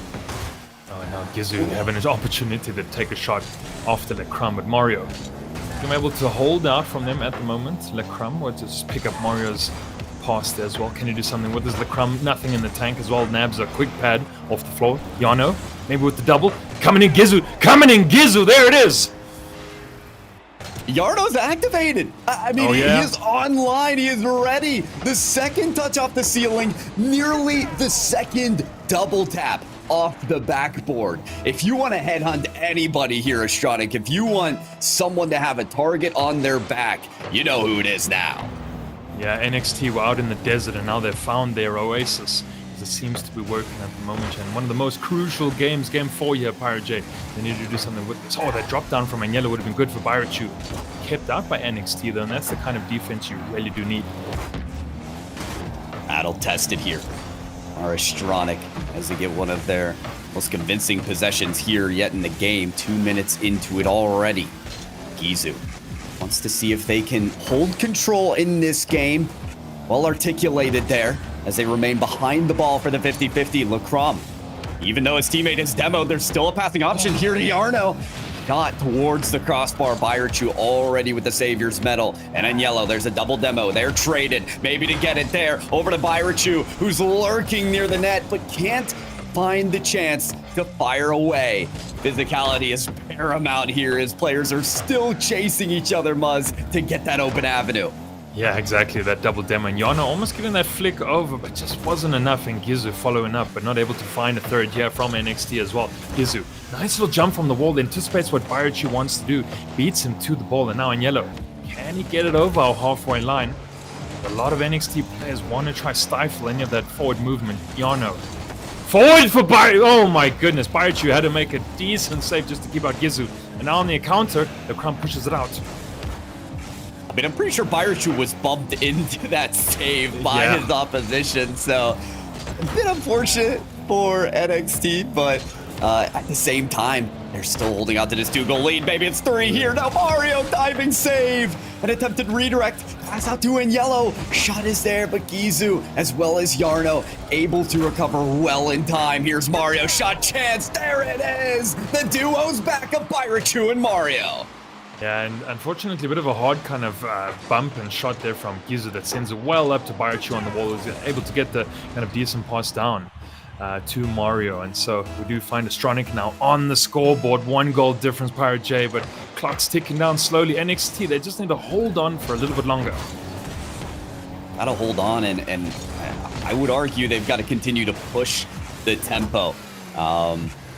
They have succeeded in this game by holding more of the possession, more of the chances, and realistically, not allowing Astronic to get those passes to go. NXT do begin after this kickoff with possession, and I just feel like it's got to stay that way, because if you get opportunities like this, where Bairechu is almost able to flip to that shot, it starts to get scary.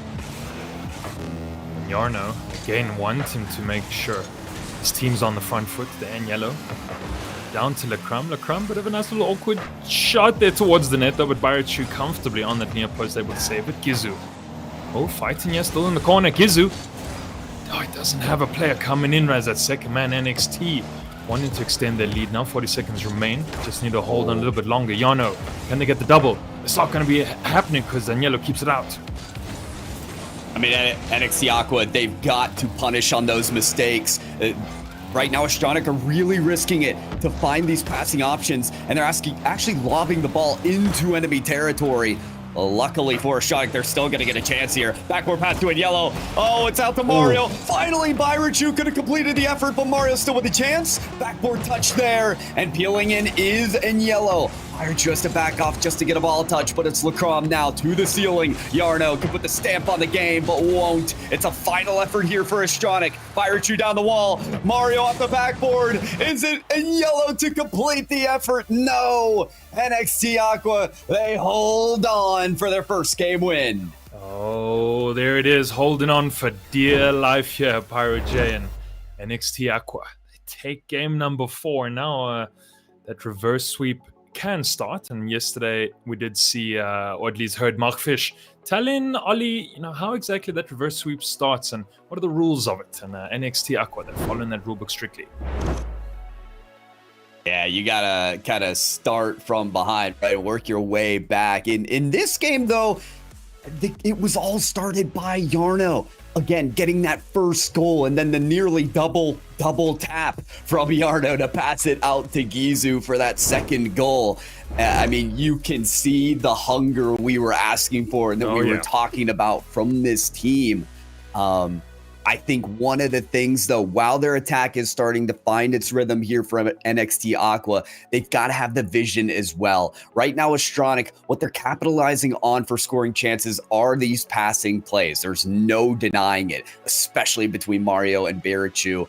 Starting off from even their own side of the net, they've got to have the vision. They've got to have the wherewithal to cut those off and punish them on mistakes where they're risking it too much for these passes. NXT Aqua, they've got the chance to really lead heavily in these games if they take advantage of every chance. I also like from NXT Aqua that Gizu just had a lot more involvement there in game number 4 as well. We talk about a lot about Lecrum and Yano, but Gizu as well had that one goal with 4 shots. And so I think when we activate Gizu at the back and he comes in and he kind of plays a bit more around his 2 teammates, and we see a bit of a, dangerous NXT outfit. Oh, well, there we go. That's how you open up game 5. Oh, Barichu almost wanted to call for a restart of the game here because that shot's just gotta go in. Thankfully for him and Yellow there to follow it up for the early lead of Astronic. Yeah, and we've seen kind of a lot of those shots haven't stuck this evening here, PyroJ, but that one goes into the back of the net from Barichu and the near post as well. And the Astronic skill quests are going to feel incredibly happy with that one. I mean, I think for Barichu as well, while you look to this player as being the striker, hold on, Yarno, close on that dribble. He's on a follow. Mario demoed. Yarno back up. Here it is from Lecrum. Oh, very close. The second effort there. And Astronic pulling every defender here to make sure they get this ball away. It's going to mention it was Barichu with 5 saves in the last game. So he's used to playing a whole lot of defense, but on the attack, can he be activated? No, again, just a miss. Yeah, and we kind of talk about these workhorses on the field here, PyroJ, and it seems that everyone has one on their team, just likes to do that grunt work. They can shoot, they can save goals, they can make sure their passes are on point, and Barichu definitely pulling that off here for Astronic at the moment. Yano having to make that save under pressure here. Oh, close. NXT having to keep that one out. Lecrum though with the save this time, and Gizu with that follow-up. Such a huge heads-up play from Lecrum, but Mario to himself on the ceiling! It's a double tap for the ages! Oh, and Lecrum passes it straight down to Mario. Beautiful touch up to the ceiling, gets the second read. Absolute banger, Michael Jordan dunk into the back of the net. Up by 2, PyroJ, and again, we're on serious points, of course. Astronic can win this and they can take it 4-1. It's close. They're on pace to do it, but many opportunities still lie ahead for NXT Aqua, as they've gotten plenty of chances already at this game. I expect more to occur, but not if they lob this. Oh, and down to be territory. Wait, it's Gizu to cut it off. And the answer, the response, it couldn't be more heavy-handed. Oh, and just that nice little tap down off the bonnet from Lecrum. Gizu gets a second touch off that backboard as well. And we said, activate Gizu, get in on the action, right? He scored 1 goal in our previous game from 4 shots. So let's see what he can do. And it started out with that Lecrum pass. It's perfect. You mentioned the dunk. I feel like we're in a dunk contest right now. Not the semifinals of RLCS. Oh my goodness, almost a double now from Mario.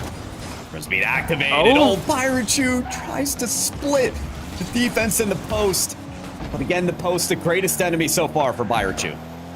But the defense there from NXT, very stagnant though. I think kind of, Astronic could have scored definitely. But again, post and Woodward keeping them out. So NXT lucky, trailing by 2 right now. Here's in yellow though. Try to turn it back around for Astronic. They were scored on. Barichu. Full boost here to work the ball, so he's going to slow play it here. Does defeat 2 defenders. It's those minute plays that give the advantage over to Astronic. and definitely forms sweat on the brow for NXT. Gizu is wayward of the net, but Firechu has the lane cut off, and Yellow looks to read this off the back wall. Yarno gets one touch. Mario ready to put this goalward, but it's a double. Firechu wanted it as well. It's not gonna matter. Mario effectively ball chasing and getting this goal. Oh, and this angle was absolutely filthy here. Just, Yarno can't anticipate that ball getting shot right behind him, right-hand side of the net. Stronic skill quest, Parja. They got 2 minutes left, but they're up by 2. Things looking real cozy for them at the moment if Mario can shoot at those acute angles. Is the game ever cozy when you've got players like Gizu putting shots on like this and Yarno racking up demolition statistics for the ages? I will say, though, the 2-goal lead has been rare in this series, so definitely a good feeling here for Astronic as they do survive once again off the possession from NXT, but there's more coming. Oh, just when we thought the NXT were maybe going to take a crack at it as well. Just quick ball down here. And Yellow, nothing in the tank to continue play, but he finds Firechu. Nice little pass to the corner there, Lecrum and Gizu, both waiting. Oh, cut out there by Firechu as well. Lecrum has to take this one a bit scarily across his own goal face there, and Yellow wants to take the shot, but Lecrum had to keep it out. Whoa, almost danger there from Firechu once again. Mario on that ball. Oh, how about this? Yarda over to Gizu. Lecrum wants the corner. Double read. Oh, comes pixels away from it. Good chance and certainly shot opportunities that are needed for NXT Aqua. It's that final minute as they're against match point. Their tournament lives at stake. The grand final seat. Oh, right at the doorstep. But does anyone want to climb to it? The ball's on the goal line and somehow NXT survive. Oh my goodness. Knock, knock. No one is answering that door there as well. Just, I think 5 players looked at a loose ball. No one wanted to grab onto it as well. But NXT, they need to muster up something quick. Down by 2 still, Pirate J. Tournament life here on the line. Lecrum finds that demo. Lecrum's gonna be able to pick this one up. He does have Gizu as well hanging around in the wings. Can't get past, and Yellow just interrupting the play there perfectly. Astronic almost finding their way through to the grand final. Mario! Okay, and Yellow follows up. Mario should have slammed that one, but it's fine. You got teammates. Yeah, NXT Aqua, they pull everybody on the attack, and on the other side, there's just nobody left. They risked it, but no biscuit here for NXT Aqua for a series. That's effectively over.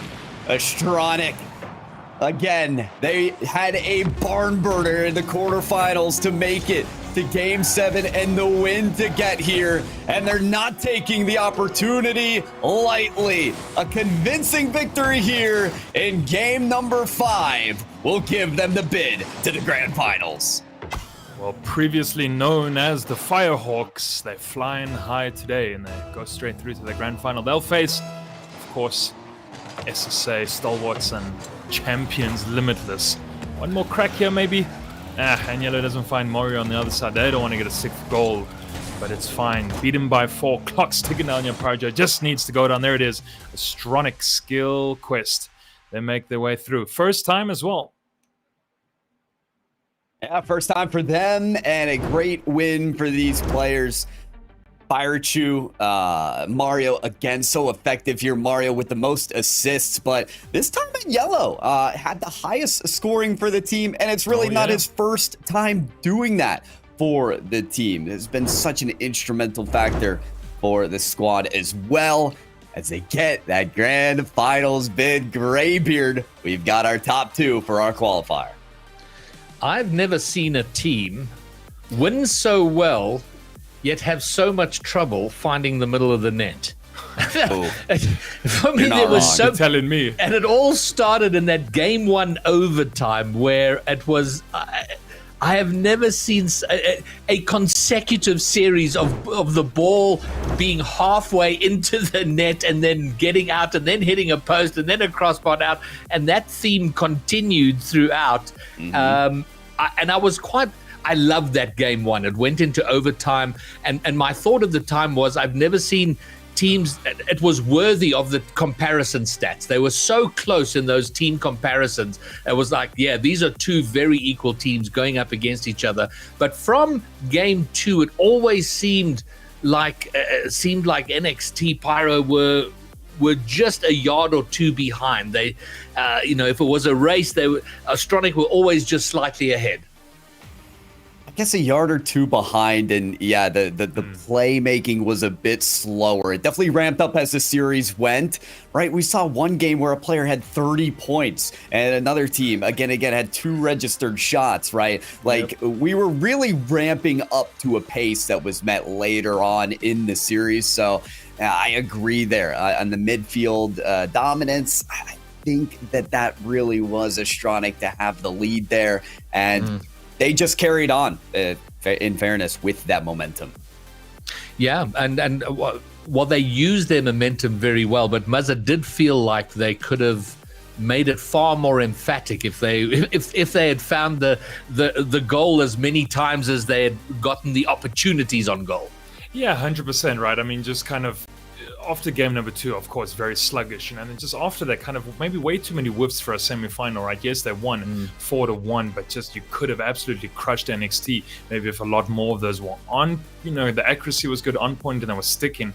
I just think that woodwork was too good, just kind of left, right of the post, it missed, and then of course Jono and LeCrump both coming off the backboard to make those saves, right? So just kind of a lot of pressure getting, thrown in by Astronic, but not always sticking. All right. Well, what this all means is that NXT fall short of their best result. They've been in the top 4 before. They will not do better than that and find themselves in the grand finals. However, the previous Firehawks team, now Astronic Skill Quest, find themselves in a grand final, in the final regional for the first split of the 2024 RLCS. And all the way down from 94 teams, only 2 remain, and those 2 are Astronic and Limitless. And they will be getting ready right now to do battle in our grand final. Remember that the Driver of the Day vote is now open. acgl.gg/vote. Who is your driver of the day? Who's had the most impact today? Go and vote for them. It could be from any of the 2 series that have already been played, semi-final 1 and 2, or in the grand final coming up, that to be announced after the grand final. But that grand final, like every regional, we find ourselves here. It always comes quicker than we think, but it's coming up right now. After this, I'm sure, is going to be a very, very short break.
Yo, here we are, grand finals time, regional number 3, open qualifier number 3, the last of the split. Our first place, our first time at a major has already been secured, that by Limitless, who are one of our grand finalists. And for the first time, first time this split for sure, we have a new team in the grand finals. That is Astronic, priorly known as Firehawks. So we're in for a cracker. But Bromeo, coming to you, your takedown of that last series. After game 1, it looked like it was going to be neck and neck all the way, a photo finish. But Astronic pulling away with each game. Honestly, commentators curse hitting me hard on that one. On paper, it was neck and neck. There wasn't anything separating these teams. They both have clinical strikers. They've got very good defensive efforts, and they've got a man who assists in the middle. But Next just couldn't pull it out today, and they couldn't score when they needed to, and ultimately, what I've been touting from them this entire split is their efficiency. They couldn't bring that efficiency today. They could get it to the goal, but they just couldn't get it in. And I don't know, Q, what their plan is for next split. I'm assuming they're staying on to compete in the next. That hasn't been confirmed. But, I mean, a lot has been mentioned about their consistency, but that would absolutely be something they should be working on. Being based in the region, not having the ping issues, they should be doing a lot better than they have. I mean, having said that, this is their second top 4, so it hasn't been a complete washout for them. But if they can sort that out, they will be far more of a threat. Yeah, I think they're on the doorstep, right? They're definitely on the cusp of being one of those teams that can start to push, the likes of the Limitlesses to the distance. I do think, in a region where we're going to be seeing, I think we're in a lot of regions, we're going to be seeing a pretty hectic kind of roster mania. I think they're going to be one of the ones who kind of have to hold steady, let that thing cook a little bit more, because I think we're like almost there. All right, well, we've spoken about those teams that are no longer in the tournament. It is time to speak about the remaining 2 teams who will now duke it out for regional champion, and those are Limitless and the team we've just seen, Astronic. And I think, my immediate out the gate thought, Bromeo, is that Astronic are going to have to find at least 2 levels above where they have been. Astronic had a very commanding performance in this last game, and they must be commended for taking that semi in the style that they did. But if you compare that to the Limitless Bonjour game, where it was Champagne Rocket League the entire way, and we had Snowy being an absolute general.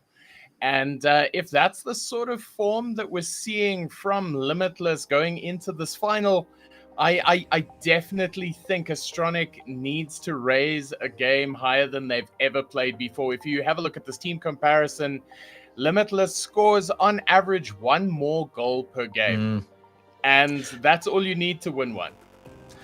And whenever there's, I said this in the earlier series, when you see that win rate, and I'm quite amused. They dropped a game to Bonjour, and their win rate has collapsed from 90 to 89% Q. So they've had a little bit of a setback in the stats department. But look at that comparison. The players there, Limitless, just look incredibly strong.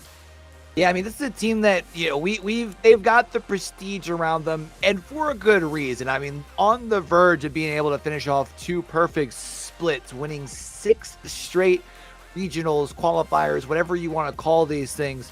But I do think when you look over across the way, I mean, Astronic at time, they have looked hot. It's going to be tough. It definitely feels like the striking is going to be where it's like most important. So if you can maybe catch, Bayerchu really setting fire here, I think that's going to be their best chance.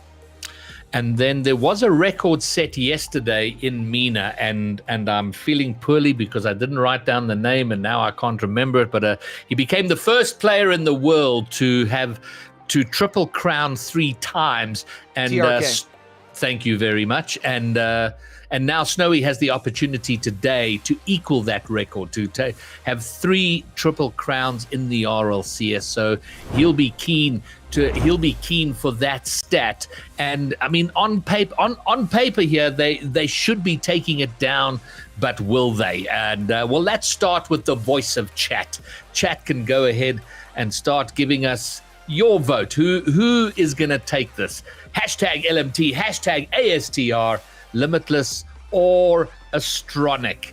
And we'll see how that balances out. From looking at chat during that last series, I do think we have a bunch of Astronic fans in the chat, so I'm sure they'll get support from there.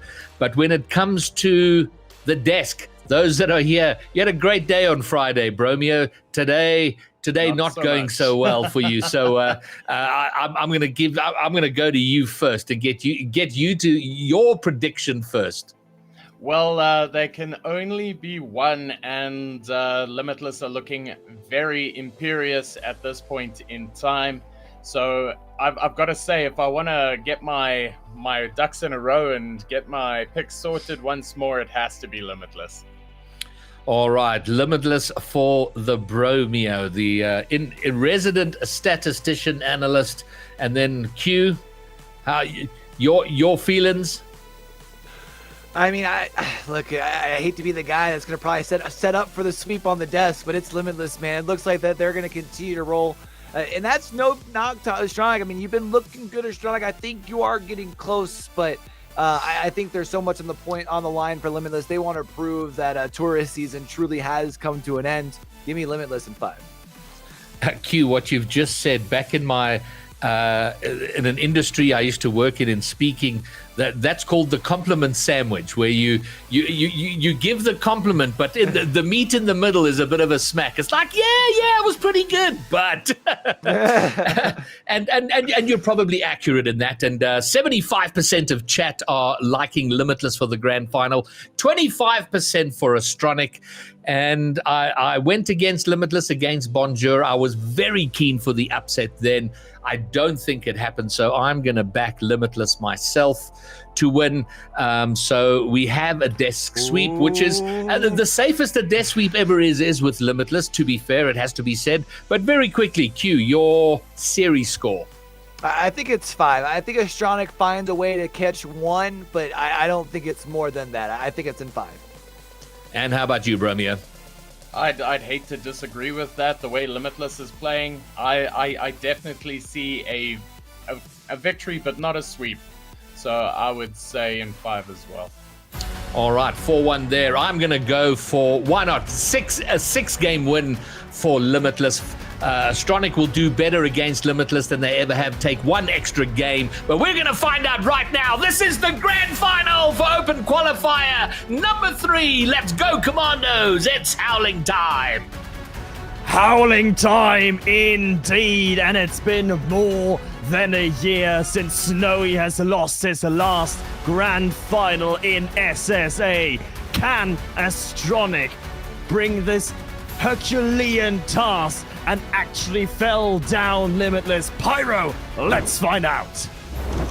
I'm ready as ever, and I think the players are as well. Limitless. And you mentioned Snowy. It's been a year. I don't remember when he hasn't made a grand finals, if ever. So he is definitely in his home territory. Happy to be here, but tested nonetheless. He'll be the first to register a save.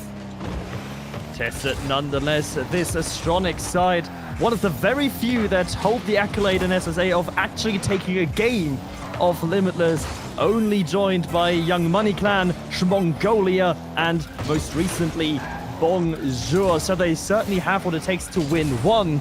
The question is, and we've said that before in the Bonjour series, can you do the marathon against Limitless? Marathon includes some sprints in between. That was quite the defensive stop to make against Sweaty's steep angle on the double tap. But how about the dive for straight to the net as well? Firaju with the save. Mario with the save. The blocks are in sequence, one after the other, and necessary for Astronic. Blocks are coming out. Necessary, as you say.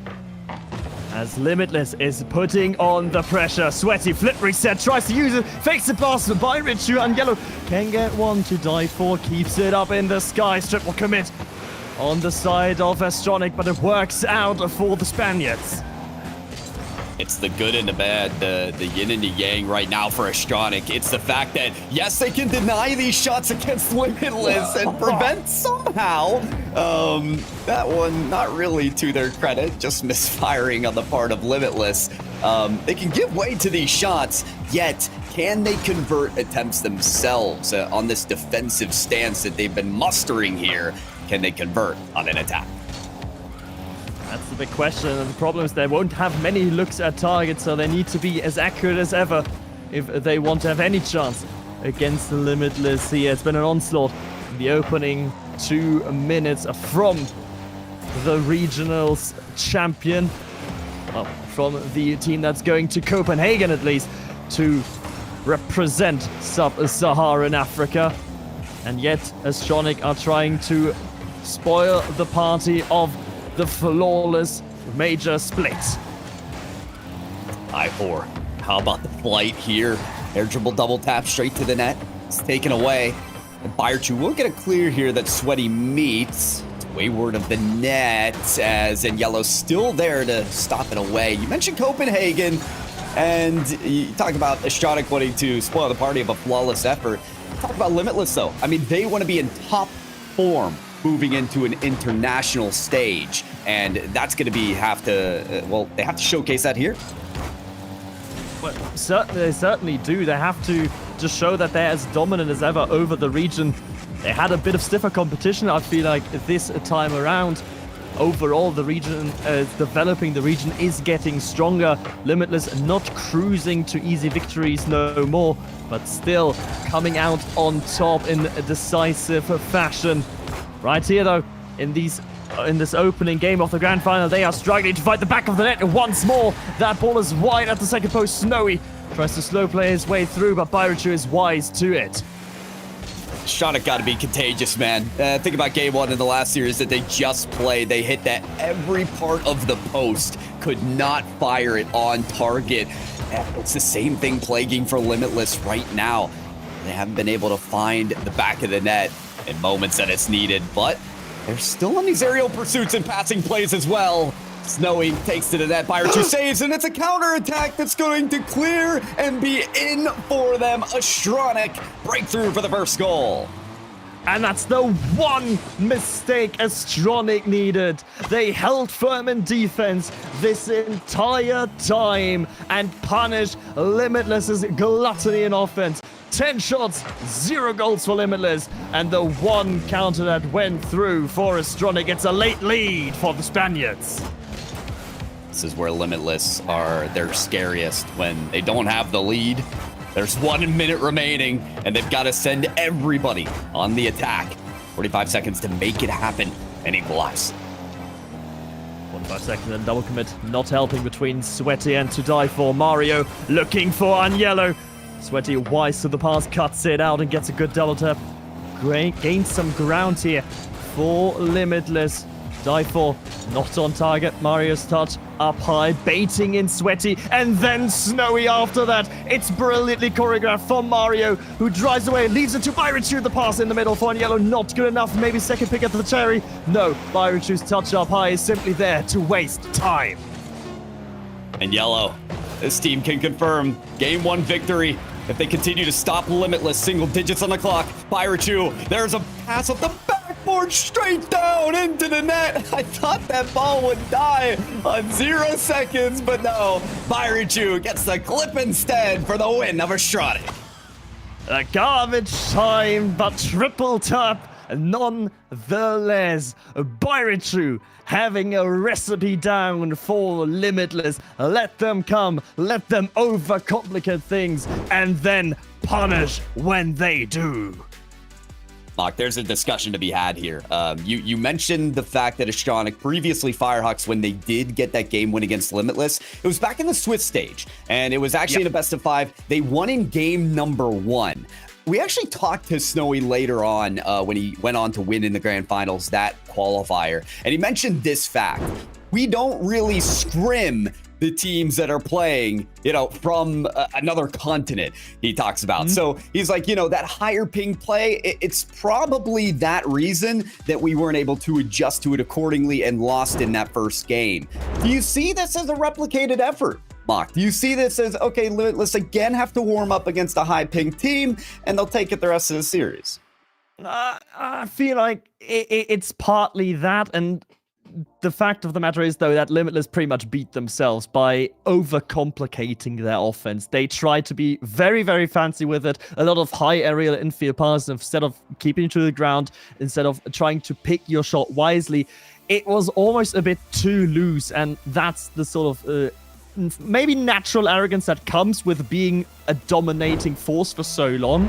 But that arrogance needs to be left by the wayside, because clearly Astronic have shown that they are more than capable on defense, and they are also capable to find that one opening to make Limitless bleed. Well, good job, Mock. You didn't take my bait. You're I totally did right. not. I was not falling for it. Well, Limitless, you're right. They had beaten themselves, but they're not going to do that this time around. They find the ball between the uprights. Finally, a quick little counter-attack into Die4. Is not going to double-tap that with the back, but he's just going to go for a straight shot on target. 100 kph and 1-0 at the near post. That's more like the Limitless that we're used to. It's interesting in the semifinals for Limitless. They won the series 4-1, but every single game was won by a single goal.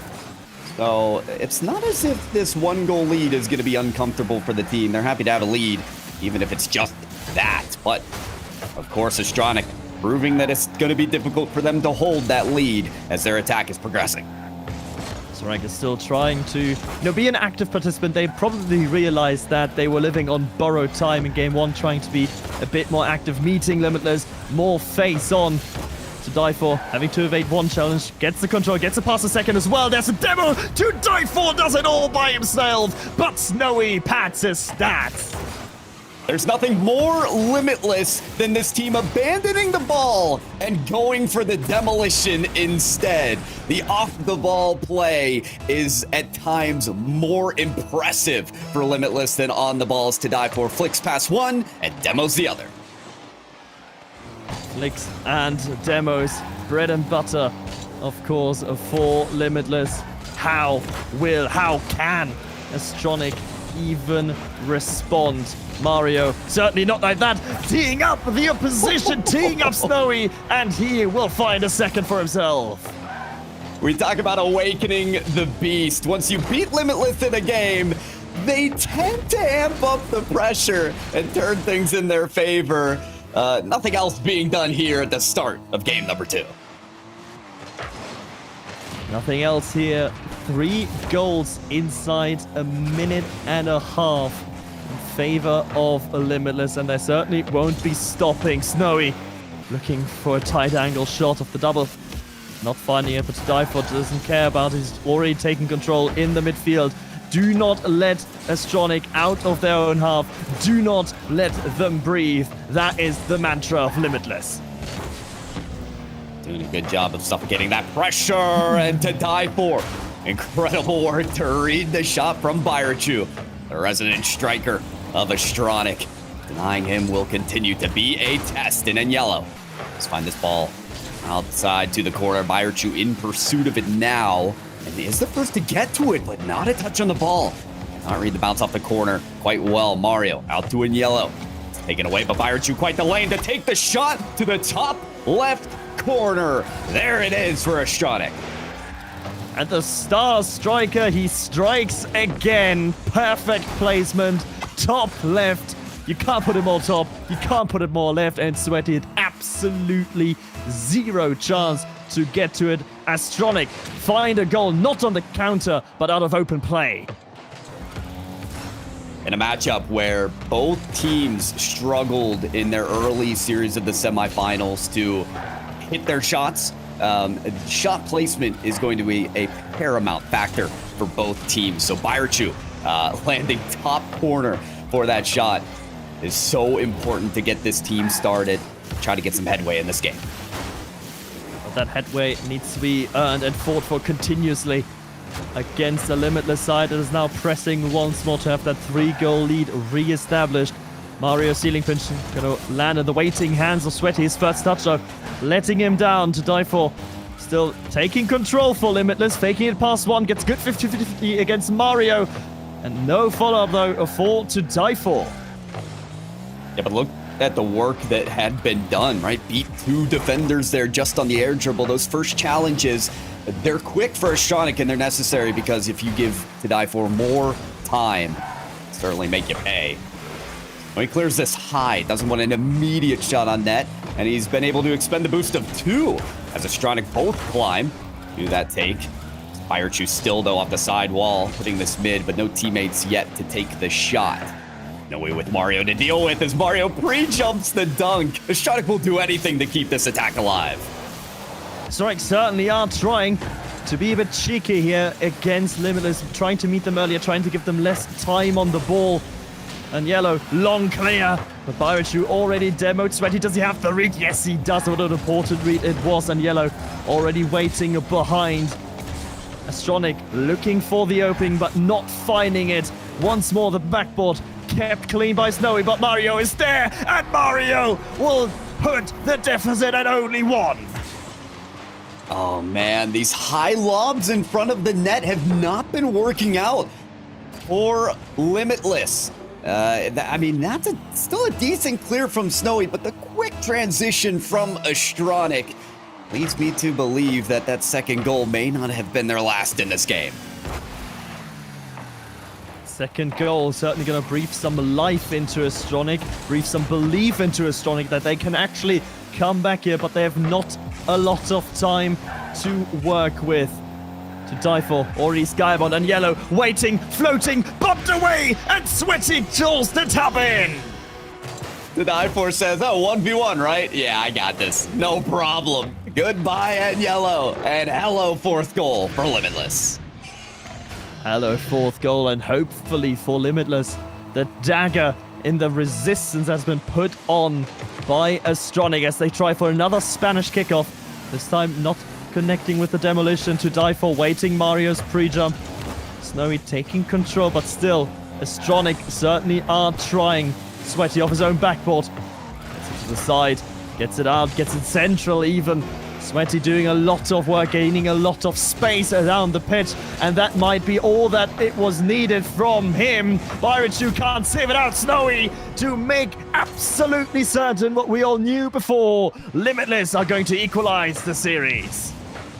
A bookending performance here from Limitless. You see these last 2 goals in the waning seconds of game number 2, but the start of the game, high-powered offense from Limitless, unrelenting, and they do indeed tie it up in the series. Mock, we've got at least a game number 5. Limitless tie it up, and that was, well, partly, I would say, more of the performance that we expected from Limitless. It was ruthless, it was efficient in offense, and it was just playing good. Playing good. Sometimes that's what it needs to be. When your game number 1 was leaving more to be desired, right? Those shots just not hitting between the uprights. So yeah, going back to the fundamentals, I fully agree here, Mocked, was the idea for Limitless, and they do just that. We've got to talk a little bit about to die for in this game, because although they tied for the most shots on the team, 4 assists in this game. It's the air dribbles, it's the bumps, it's the pressure off the ball from Limitless, especially from to die for, that is making this offense work. 100% goal participation. Every successful Limitless attack running via to die for. I mean, and let's not forget Snowy stole one of his goals where he 1v3'd Astronic in his solo play effort. So, yeah, to die for, pretty good game. The question for me, though, is, and the one thing that I'm slightly worried on the side of Limitless for is that dip after the 3-0 lead. They, again, that arrogance came through. They thought they were too secure. They gave Astronic an opening, and Astronic was more than happy to use that opening. Limitless need to ensure that they are on it every single second of the game. Astronic are just waiting for those little laps in concentration, it seems. That's right, and there's no better concentration for Limitless to have than after being beaten. I mean, that's what fired them up to get those 3 goals immediately into game number 2. So as we get into game number 3, maybe they need to feel like they've been punched back again. Astronic did find those 2 goals in the last game. In search of the first, though, is Limitless. First 30 seconds, and they're still on the prowl. Still on the prowl, but again, Astronic is keeping the back line clean, and BioTrue having a speed advantage. Sweaty getting a crucial bump there. Again, though, it's a loose ball in front of nets from Snowy this time. Luckily for Limitless, Astronic not able to punish the pass, intercept the pass. A little bit too obvious there in this instance. Ooh, Snowy leaves this for to die for. Is Mario still around for it? There's a demolition on the Sweaty. Snowy is called to action. Does not want to allow Astronic to 2v1 on that counter attack. Sweaty with a light touch to keep this ball close to them. A little bit of boost still in the tank there for that attack, but Mario all the way down the line to die for ensures that there's no follow-up immediately. No follow-up immediately, but there comes BioTrue. He drops it down on yellow against the crossbar. Accuracy issues continue to blight Astronic. Oh, and yellow. Yeah, that's one you're going to want back here. The question is if they'll even get that chance. They're falling prey once again to the Limitless offensive rotation that keeps this ball in your half. That makes you suffocated in your own end. However, they do break through. And then yellow presses forward towards the net again to die for on the 50. BioTrue is prepared for a touch, but I don't know if it was that one that they wanted. Pinch from Agnello puts this ball to the midfield. Sweaty immediately with the shot. The follow closer from Snowy. He gets the bump, but not the shot. At least he can delay the counterattack a tiny bit, and that has just bought enough time for his comrades in arms to die for. Now taking a quick little peek at goal, and yellow already there. And being kept honest, though, is that defense of Astronic. Isn't this reminiscent of a game we had earlier in this series where there was no scoring for quite some time, and then Astronic pulled through with the first and potentially only goal? And who else but BioTrue? Sweaty having to avoid a bump as well. That certainly played on his mind there. Astronic take the lead in game number 3 and are trying to put pain and misery onto the faces of Limitless. Ooh, to die for, no, past 1. And if that's on target, they immediately tie it up. If this is on target, we have a 2-goal lead, but either go. Close calls for both teams. Well, let's be thankful that Rocket League isn't played in ifs and buts, but in the present and in the active tense. Where, well, it doesn't matter. The only thing that matters is that that ball is between the sticks, between the uprights, and yellow. Great save against an oncoming Sweaty, but lacks boost now. Can he still get it to BioTrue? No, to die for intercepts. I can appreciate how Astronic are becoming aware of that Limitless strategy. Again, to leave the ball and go strictly for that bump play. Snowy had the pass on the backboard, went for the bump on the goal line, and reinforcements were immediately called to action to make sure that save occurred. So there is that vision from Astronic. Can they take away this give and go? Of course, and yellow does. But look at this, Snowy, the 50 that sets us right back in the danger zone. A clear there for BioTrue after they give their life for it. Clear away from Astronic, and once more Snowy's awkward. Sweaty to bail him out from danger. BioTrue taking control but not getting a second touch off the ceiling. Mario, the great demolition there to die for. Buying some space for Astronic. They only have a minute left to survive. Can they keep it up in defense? Snowy beaten by yellow. Die for from the backboard. There it is, the touch out to Sweaty. That's necessary. Mario was in position to cut it away, knew where the pass was coming. Mario now on a 50-50 against to die for, but to die for will not allow himself to be beaten there. Snowy, a few touches here, send it across the way, and now starting on a possession that they need. Is that what they need? That is what Limitless need. There's one little rogue touch there from Sweaty past both Mario and BioTrue, and that a little bit of cheekiness is all that was needed. Sweaty sticking around and making Astronic sweat.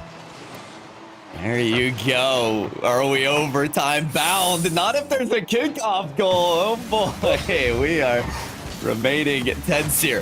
The final 30 seconds in yellow on a 1v1. Solid 50-50. Wraps it around the backboard. There's the second touch across the net. Nobody to follow though, as that just goes across the face of the goal too quickly. Pass there to the double from Sweaty for the go-ahead of Limitless.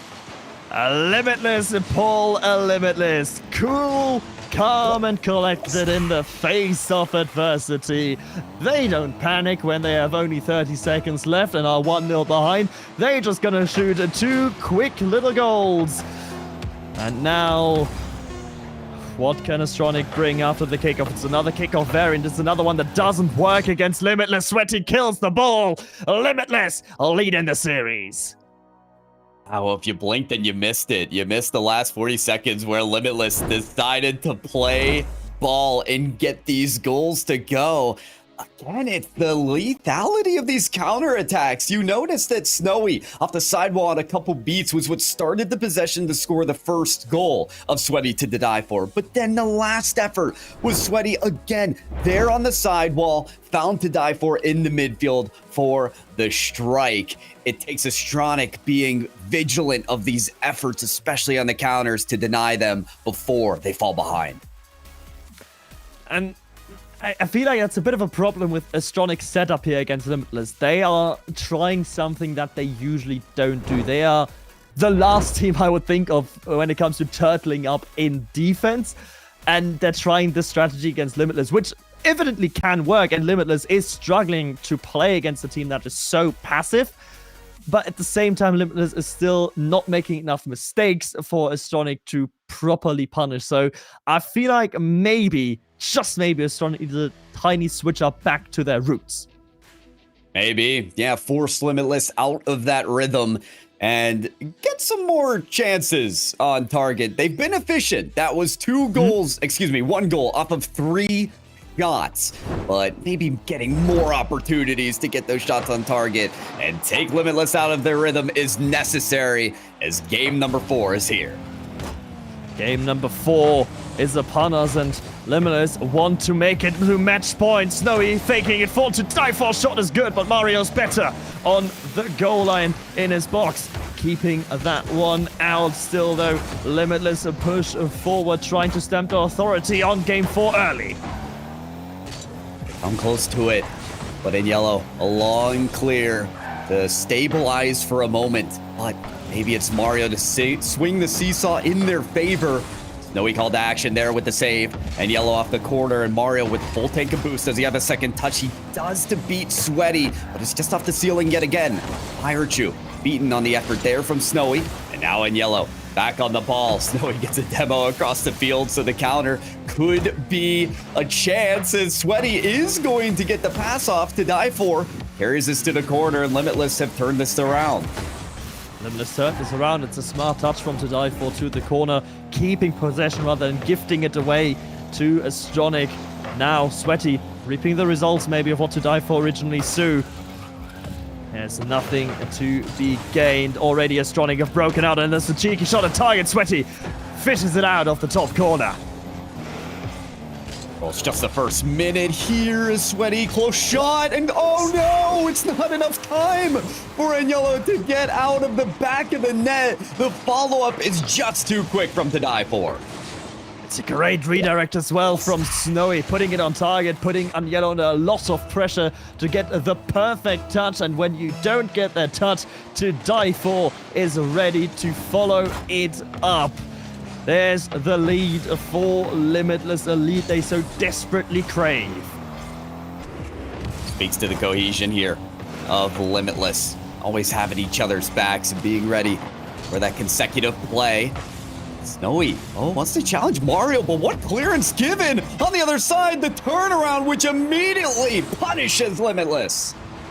Overzealousness of Limitless. Mario gets the long boom downfield on yellow to finish it in, and we are all square. That's so easy. You can lose the lead if you're Limitless. Mario, by the way, I mean, we've spoken about the role of this player, but He is the resident playmaker of the team, always putting his teammates in position to score, even if it's on his side of the backboard. Always looking for your teammate is Mario. He's got the most assists on the side of Stronic. He's going to get one more, but I doubt even he thought that this was going to be an assist. Byrachu finds the singular perfect angle. There's some calculations being made on where on the ceiling the ball needs to touch. It was a clear there from Mario that got so much distance, and now it's Byrachu cross court. Limitless, they need a fourth player just to guard the net at all times because they never know when it's going to wrap around against them. Simple fact of the matter is, Limitless being a bit too aggressive in their positioning, trying to keep that pressure alive, and Stronic is catching them off guard, something that you rarely see. But there is Sweaty, and he is eaten good today. Simply too thick to be removed. Oh, that is dirty. We've been kind of waiting for Sweaty to come online, become active, and he's been absolutely an important factor in this Limitless drive, but the singular effort to get past defender after defender to tie the game, that's sweet. Tie up the game after a big mistake, and maybe a second one here. Snowy looking for a bump to die for shot. Saved by Yellow, but a double commit on the goal line is going to have trouble written all over it for Astronic if it wasn't for Byrachu slowing things down and taking control. Now it's to die for. Wants to challenge in Yellow, but in Yellow, the better of it. Oh, demolition onto Mario. Pass out to Sweaty. Sweaty up to the backboard. Wants the ball off the backboard once again. Snowy dives in and lunges for the shot, but can't quite get the touch necessary. These counters, this is the scary part for Limitless. Gotta get that recovery in position, get the defense at the ready here. And to die for, called to the ball as Snowy kind of an awkward landing with the ball. Here comes Sweaty and to die for once again. This was the magic of that final goal from Limitless, but it will be staved off this time. Will be staved off, but Sweaty already there. Flip reset over to die for the back post, but he's too far back. He cannot find the angle to get the goal for Limitless. In the meantime, counterattack already well fended. Sweaty keeping it a bit deeper in his positioning as third, respecting the long booming clears out of Astronic, knowing what danger they can cause. But Snowy does not care about Astronic's danger on offense. He'd rather make them pay in defense. Sweaty misses the double tap.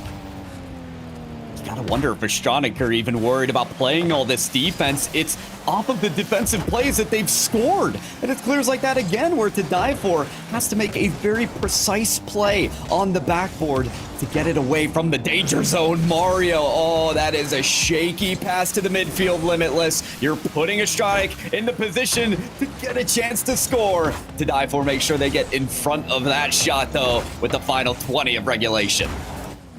Final 20 seconds and we're still all squared. Sweaty, can he do something about that? Tries to double tap his way through, but Byrachu stands his ground on the backboard. And Yellow to follow it out from his own half. Mario again quickest to the ball. Double commit between Sweaty and Snowy. He's gonna have some trouble for Limitless potentially, but to die for sweeps in. And we have overtime in game 4.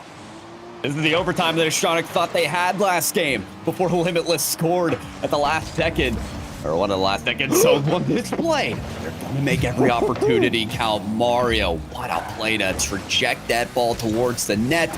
And this time it's going to be Byrachu to play this intelligently, not allow a Limitless chance at the net. And that bump, especially onto die for, very, very smart indeed from Byrachu. Astronic now trying to establish a presence in that blue half. Snowy cutting it out early, getting a cheeky little double tap with the ground, gaining some yardage underneath him. Sweaty has a look at goal. Sweaty has been almost too direct in some of his approaches. Always a defender of Astronic, more than ready to deal with him. That's right. They've got their eye on Snowy. peeled at all times here. They may have to once again. It's Sweaty this time, top corner. But Byrachu knows how to place the ball there too. Knows how to defend it just as well. Byrachu picks up a pad but can't get in front of the touch there from Sweaty. Sweaty's the one that's become active in this game. Number 4, you expect maybe for him to be that X factor for Limitless. Possibly look at Sweaty though as well, because Sweaty is gonna boo it. It's a 3-2. It's an overtime victory for Limitless. To Die For says, hey Sweaty, I love the pass for the winning goal in the last game. Why don't I dish you up the same? Limitless, another duo effort to get the win. And that is such an important win. They're now on match point here for the grand finals. And of course, Mock, the Astronic are called to make that timeout.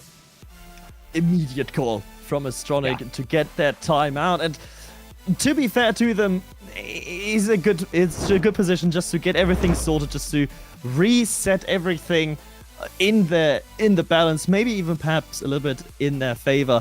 They are giving a Limitless a run for the money. The problem is they are facing down 15 shots in this game, and if you let Limitless shoot 15 times, the chances of you winning that game are exceedingly low. Yet, can we talk about something, because it's the reason for the barrage of shots that Astronic scored in the first place. I mean, remember the first 2 goals? It was off those monumental counter plays. You have Mario teeing up them both, and then Byrachu with that long clear. It's difficult to rely on that play style, right, Mike? Because you're always under pressure.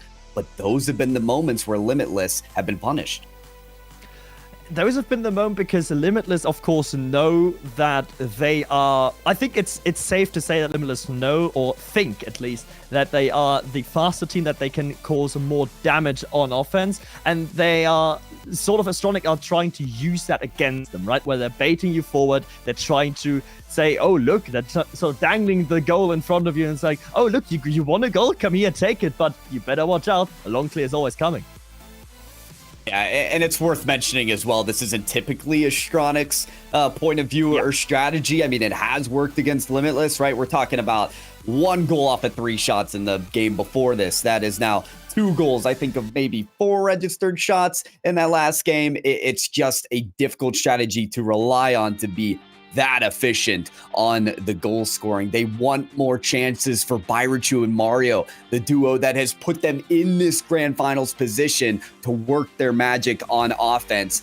They just need to give their own team that chance. They just need that own chance for themselves. They might have only 1 more game in this grand final to give themselves those kind of chances. It's match point number 1 for Limitless. Can they convert immediately? Ooh, you asked, and Snowy just jumped over the ball there off of the kickoff.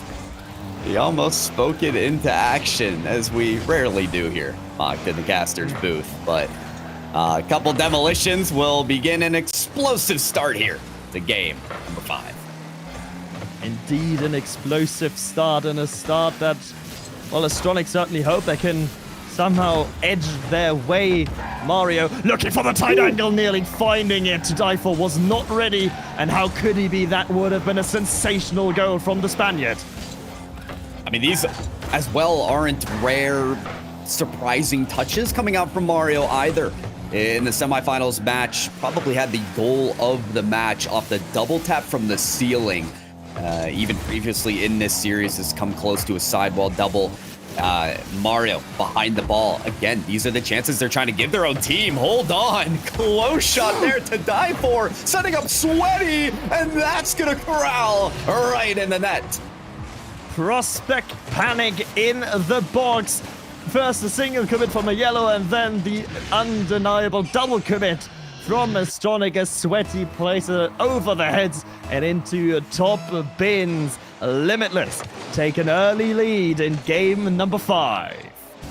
Another reason why Astronic do not want to rely on all this defense, because you can get into that panic mode like you mentioned. Oh, and Limitless, I mean, that is their bread and butter. Making you pay there. Sitting ducks on the goal line. They're looking to get Astronic back in that situation, but in yellow, turning this around. Pass out to Mario. This take is high, but Byrechu has that follow-up, and Mario's close by as well. Wants to see the ball on the way to the net. And sort of Mario's sheer presence almost causes the panic there for Limitless, because they don't know that he's on 0 boost. They think he's floating, trying to get some shenanigans, trying to get the redirect. And that could be sort of a deflection tactic that they could be using for Astronic, as there's no flip reset for Byrechu, but no good clear out of Limitless either. And yellow punches it in.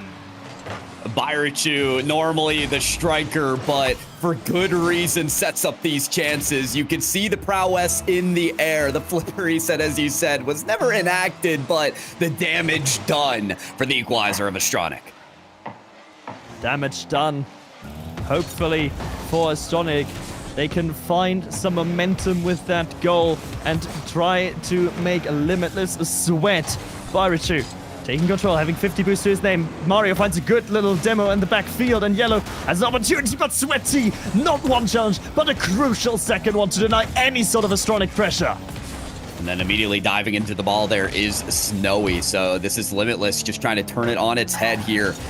Even when they are sweating, as we mentioned, on the back line. They want to counter it immediately. Tough there from Sweaty, who's on 0 boost. Has to trail back down. Byrechu finds this ball, and Mario lurking right behind him, ready to get that follow-up, and there it is. High off the backboard, Sweaty with a read on the backboard. No, it's not there, and then yellow takes full advantage. And yellow swooping in once more as the third head of the Hydra, and punched it in over Sweaty, who just simply, I believe, ran out of boost for that read. Astronic from 0-1 make it 2-1. Got to talk about the clinicality right now from Yellow. I mean, yes, it is Byrechu and Mario again and again putting the ball into position to take shots just like that from Byrechu. But again, who's going to actually hit the net? Whether it's the top corner or that last shot that we saw there from Yellow, it has been that player. And so it's the one to take the lead here, but Sweaty with the flip reset. We don't like to see that lead. Let's bring it right on back. And Sweaty stealing a play out of the Astronic playbook. Supreme efficiency on offense. Twice he shot on net, and twice he scored. Sweaty keeping Limitless in it almost single-handedly. Talk about a redemption goal there. It was Sweaty that missed the backboard read this time. They weren't going to miss the scoop on the flip reset. To die for, no bump on the Mario, who does trail this ball towards Byrechu. Byrechu wanted to keep that ball closer than he did. The first touch was just a bit too heavy-handed, but how about the redirect there from To Die For, testing Mario on defense. Byrechu in pursuit of that sidewall double, does get it towards the net. Follow-up just there, wide, luckily for Limitless.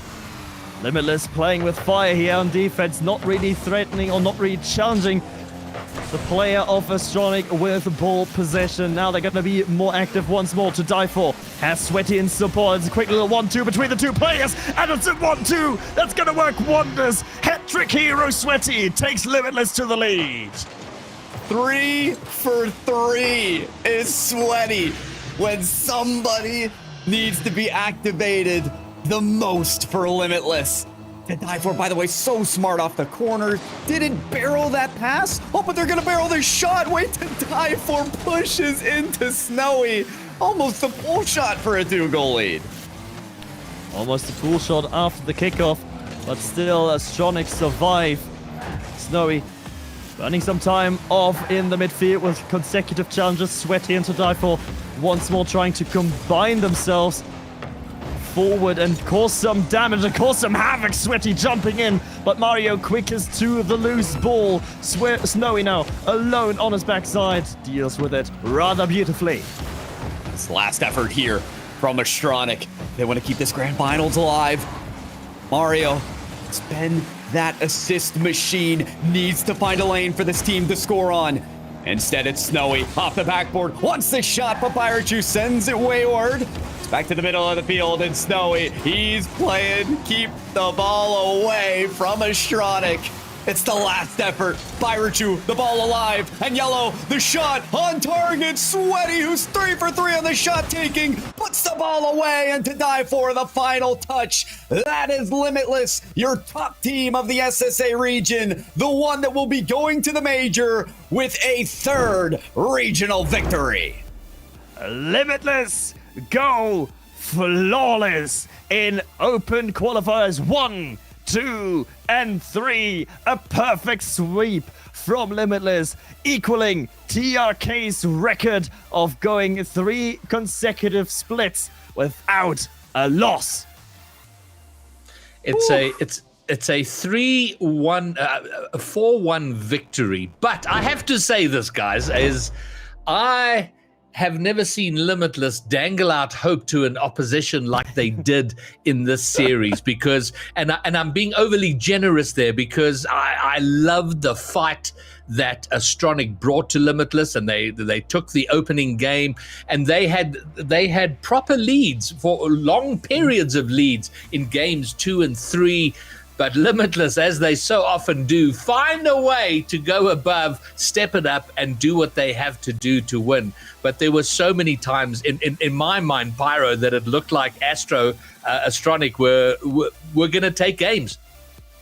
For good reason. I mean, there's a reason they made it here to the grand finals. They have really figured out a rhythm of this attack. The reason I think that they weren't able to get right over that edge was because they didn't get enough chances on offense. I mean, how about the Limitless pressure, right? I want to get a stat on the shots per game here, or at least the differential against Astronic, because it was overwhelming. Yeah, and I don't know for you, Machtfish, if there was a consummate team effort from Limitless, or were there standout performances in terms of any individual on the roster? I feel like all 3 of them fired up. They needed a bit of time to adjust after game 1, but once they hit their groove, you could see that they were there.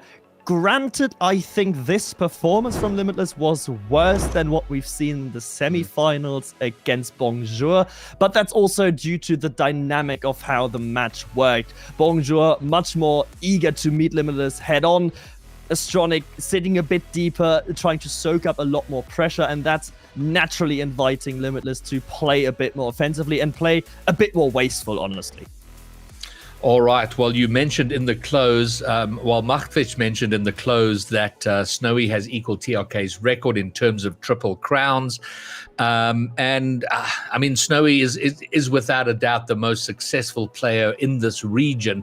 I was going to say that the region's ever had, but it's there hasn't been a long enough history for that to have a deeper significance. But certainly, any way you look at it, within a region, Pyro, that record is incredible. And Snowy is he's a little bit cagey on the question of, is this your last season? Will you carry on? but either way, he has a place in the Hall of Fame. Listen, I think the reason that he's found so much success, because I mean, you can talk about the talent of the player himself, but I think realistically, it's the flexibility to take different roles. I would say early on in SSA's history of RLCS, Snowy was, the guy you look to make the plays, to take the shots. This is really a selfless nature that he's taken up with, as he has teammates up to die for, and Sweaty, who went 3 for 3 in the last game to pull Limitless ahead in this grand finals. It was Sweaty. And who's the MVP again and again on the stat sheet? It's to die for. So Snowy really plays the role that is necessary for the win. That's the real mark of a champion.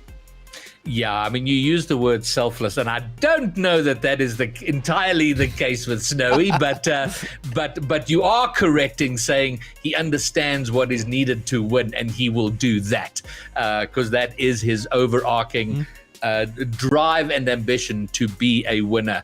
All right, so we are going to have an interview. I know we were trying to convince Sweaty to get in here for the interview.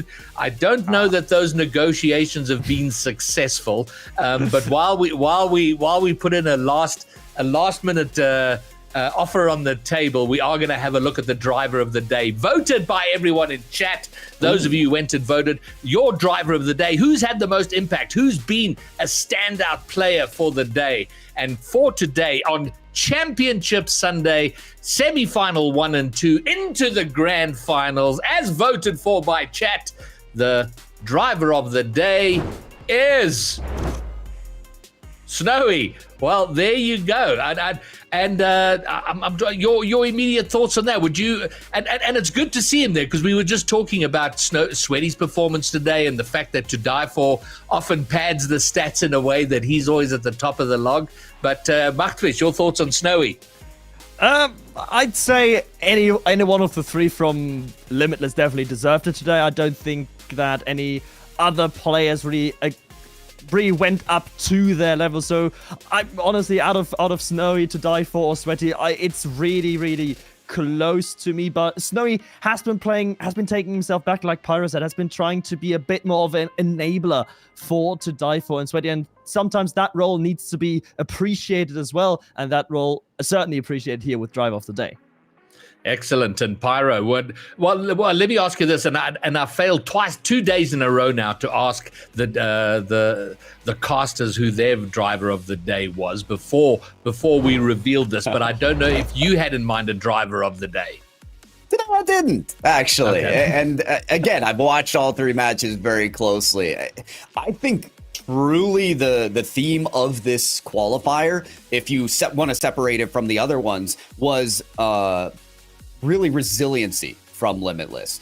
I think they were the most battle tested in this qualifier than any other. Think back to Swiss, where they had the reverse sweep against Mongolia. In this semifinals, every game that was won was by 1 point. In the grand finals, 3 of the 4 wins were by 1 point. These were close games, and we're not always used to that. And to any newcomers of the region as well, you know, when they're like, oh, Limitless won again. Oh, Limitless won again. You really got to look at the games and how they happen and how Limitless really do pull together these wins. So again, when we do look at Snowy as the driver of the day, I not only see that from on the field perspective, but I see it as a leadership role as well. Through all that resiliency, how do you still calm the nerves of your team and push forward? So we'll tread now into slightly controversial waters, because without question the big talking point of the entire split has been the region issue. A lot of we talk a lot about the EU teams, and we have to, because it's mostly EU teams that have been here. But we've seen MENA, we've seen for reasons I'm yet to understand, a couple of North American teams, but I don't have an answer for you there. But there is, and we the feelings of Limitless, and in particular Snowy, have been very clear on how he's felt about it. But Machtfish, has this been good for Limitless in terms of that drive to continue to be better than everybody else? Has this forced them up a little bit? It certainly threatens to still, and we still don't know, because what's happening in Major 2, right? That's still a book it's a Pandora's box that needs to be opened first. But certainly Limitless, they were asking for competition for a long time. I know Snowy was asking for competition on Twitter for a long time. They finally got it, and they still rose to the top, and that's just credit to, I believe, their work ethic. I personally subscribe to the notion that Limitless is one of the most professionally working teams in the entire RLCS, NA, EU, every region included. They are relentless, and it's even more so because they are already, and that's what we've seen through Split 1, they're already a step above the rest of the region, be it teams playing from EU, be it teams playing from SSA. Yes, they're tested from time to time, but they have that mark of the top team that even when it gets close, they have that resilience and that drive to just push through adversity. And that is really something special and something utterly professional, and something that I truly admire about them. All right, and a great point, and very well made, Machtfish. Thank you for that. And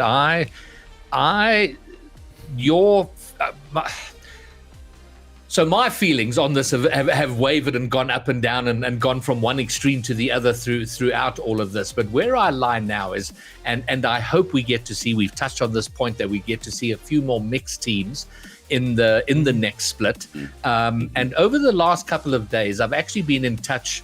An EU coach reached out to me, and he was like, he would really like to get involved in SSA and maybe pick up a team to coach. And we've been going back and forth on that.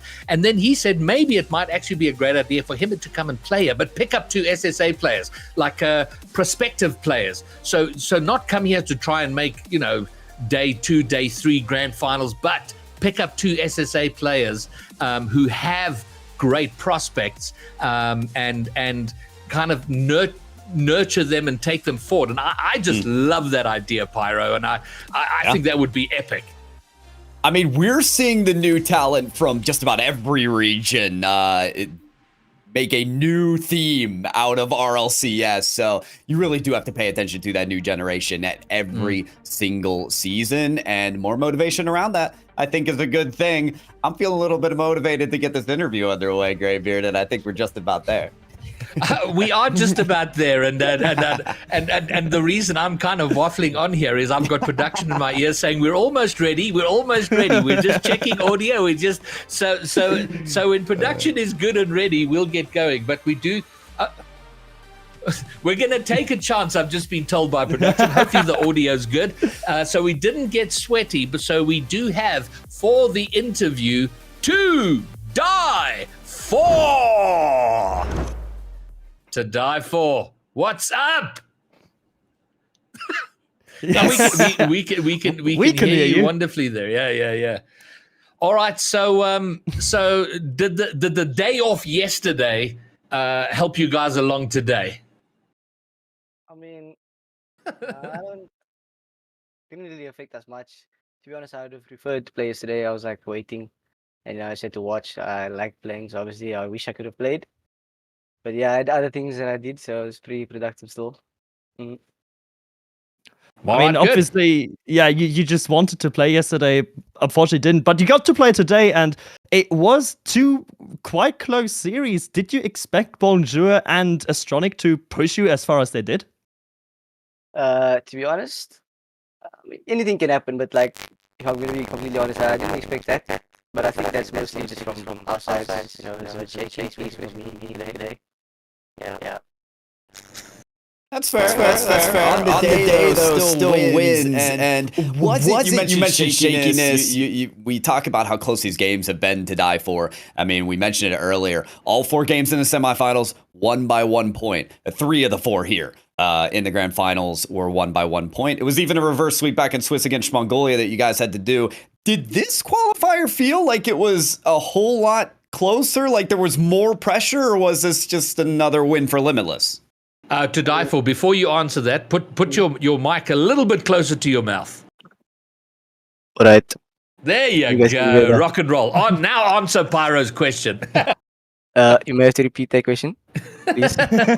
Yeah, so it's just been a lot of close games this region to die for. So I was wondering if it felt like this was the most pressure you guys have had in a qualifier or regional, or if this felt like just another win for Limitless.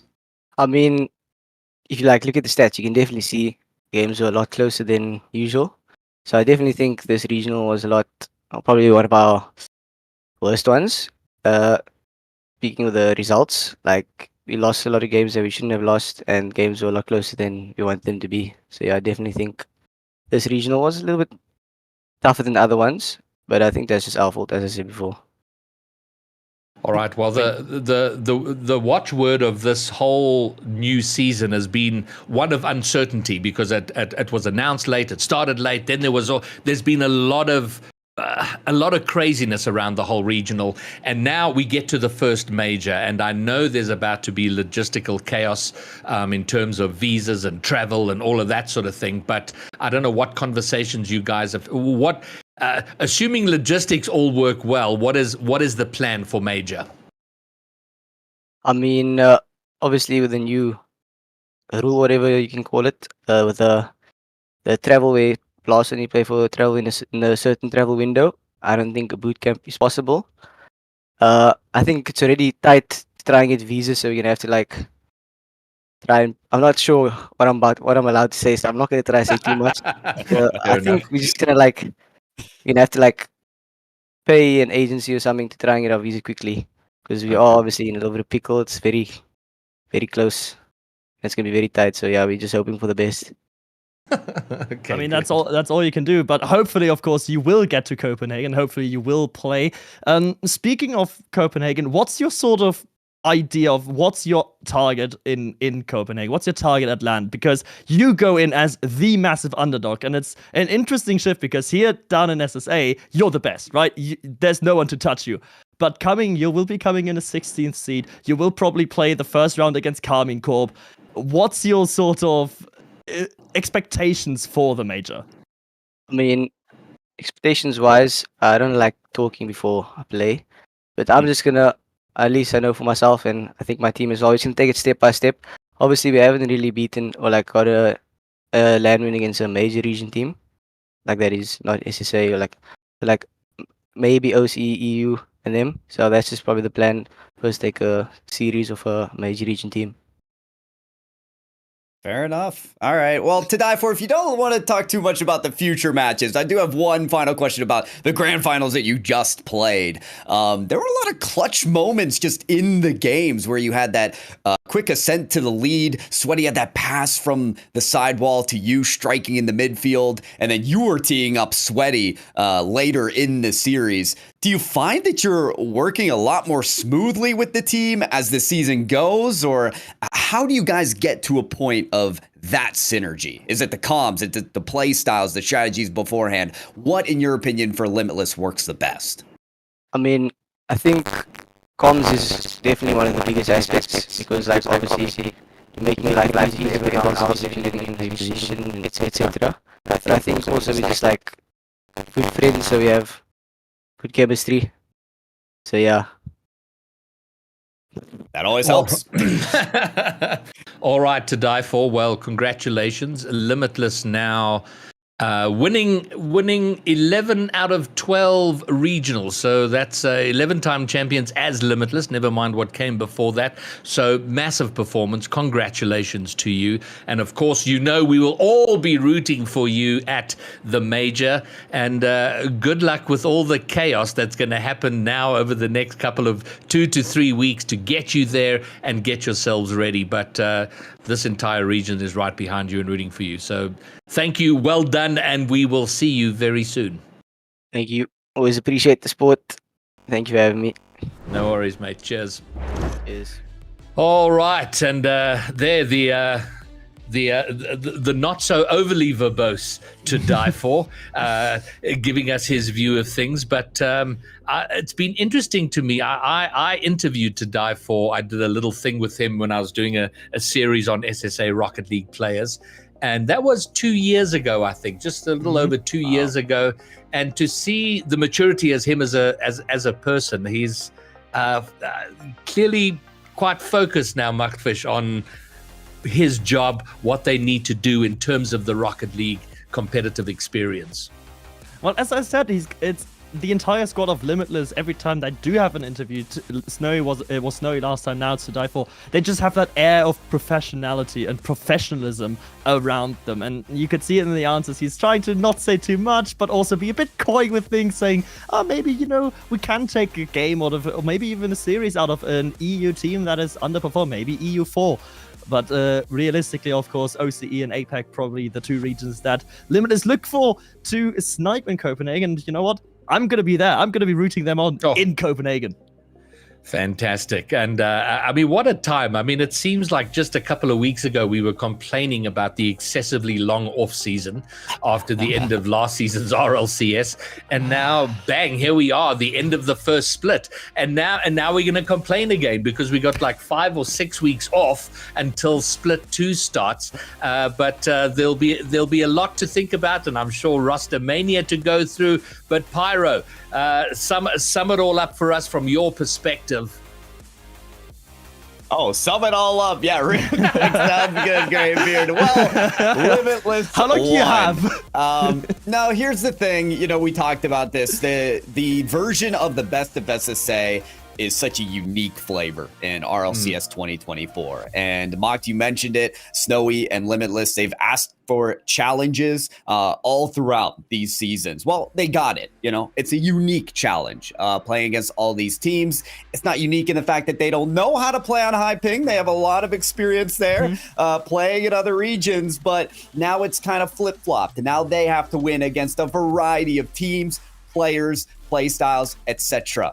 This only builds the beast to be stronger, and I cannot wait to see what they do bring to the international stage. Macht. Well, SSA did an SSA. It's the smallest region. It's somehow garnered the biggest drama and the biggest hype around it. This was quintessential SSA, and of course, in the end, a team captained by Snowy winning it all. That's just the most SSA way to do SSA things. That, you know, what's the one thing that just sprung back to my mind now is that finally, SSA, we can say, oh no, we're not back in 6 weeks with like Major 2, Open Qualifier number 4. No, we're gonna have a team playing at the Major. Can we quickly appreciate, as I ruin my camera, how amazing that is? Absolutely. I mean, it is remarkable. We're in a main event, and whatever's gone on, that is the reality. SSA, we are a permanent fixture of the global RLCS community, and all of the drama, all of the chaos, all of the everything has, I believe, is even more firmly entrenching us into that community, and it's fantastic. And what's great, coming off such a low bar and being isolated for so long, there is so far that we can go. There is so much potential for us, and now and not just and Limitless are carving the way. The time of Limitless is going to come, or the time of Snowy, the time of To Die For. Though that time will come to an end, but we got to bring this massive, this groundswell of new players and the player base to come behind and support it, and I do see it emerging, and it's incredibly exciting. So there we go. With that, we are at the end of the final qualifier for this split. I believe the next one starts mid to late April, and then we'll be back with all the madness and chaos once again. And then, as I always do, massive shout out to ACGL for their continued and massive support for Rocket League, for our region. And the guys pushing the buttons is Blank and Reggie, and then of course all the talent, you guys who come back again and again. Pyro shoveling coffee down his throat so he can be camera ready and get going because it's early morning for him, and all the guys who just come again and again and again to support this region. And I think we're getting more and more fans globally. Once they're here, they fall in love with us, and there's more and more of that, and we do see it all around. So thank you to all, and of course the admins who've had a particularly trying weekend, as we all know. They do a magnificent job. But and now I'm just rambling because I don't want this to end. It happens every time, but we have to now bring it to an end. This has been SSA Rocket League. It's been SSA RLCS. It has been a delight to be a part of it, to help bring it to everybody. So to everyone watching, your continued support, everyone who makes it happen, thank you very much. But for now, for just a few weeks, we hope we will be back. But until then, peace.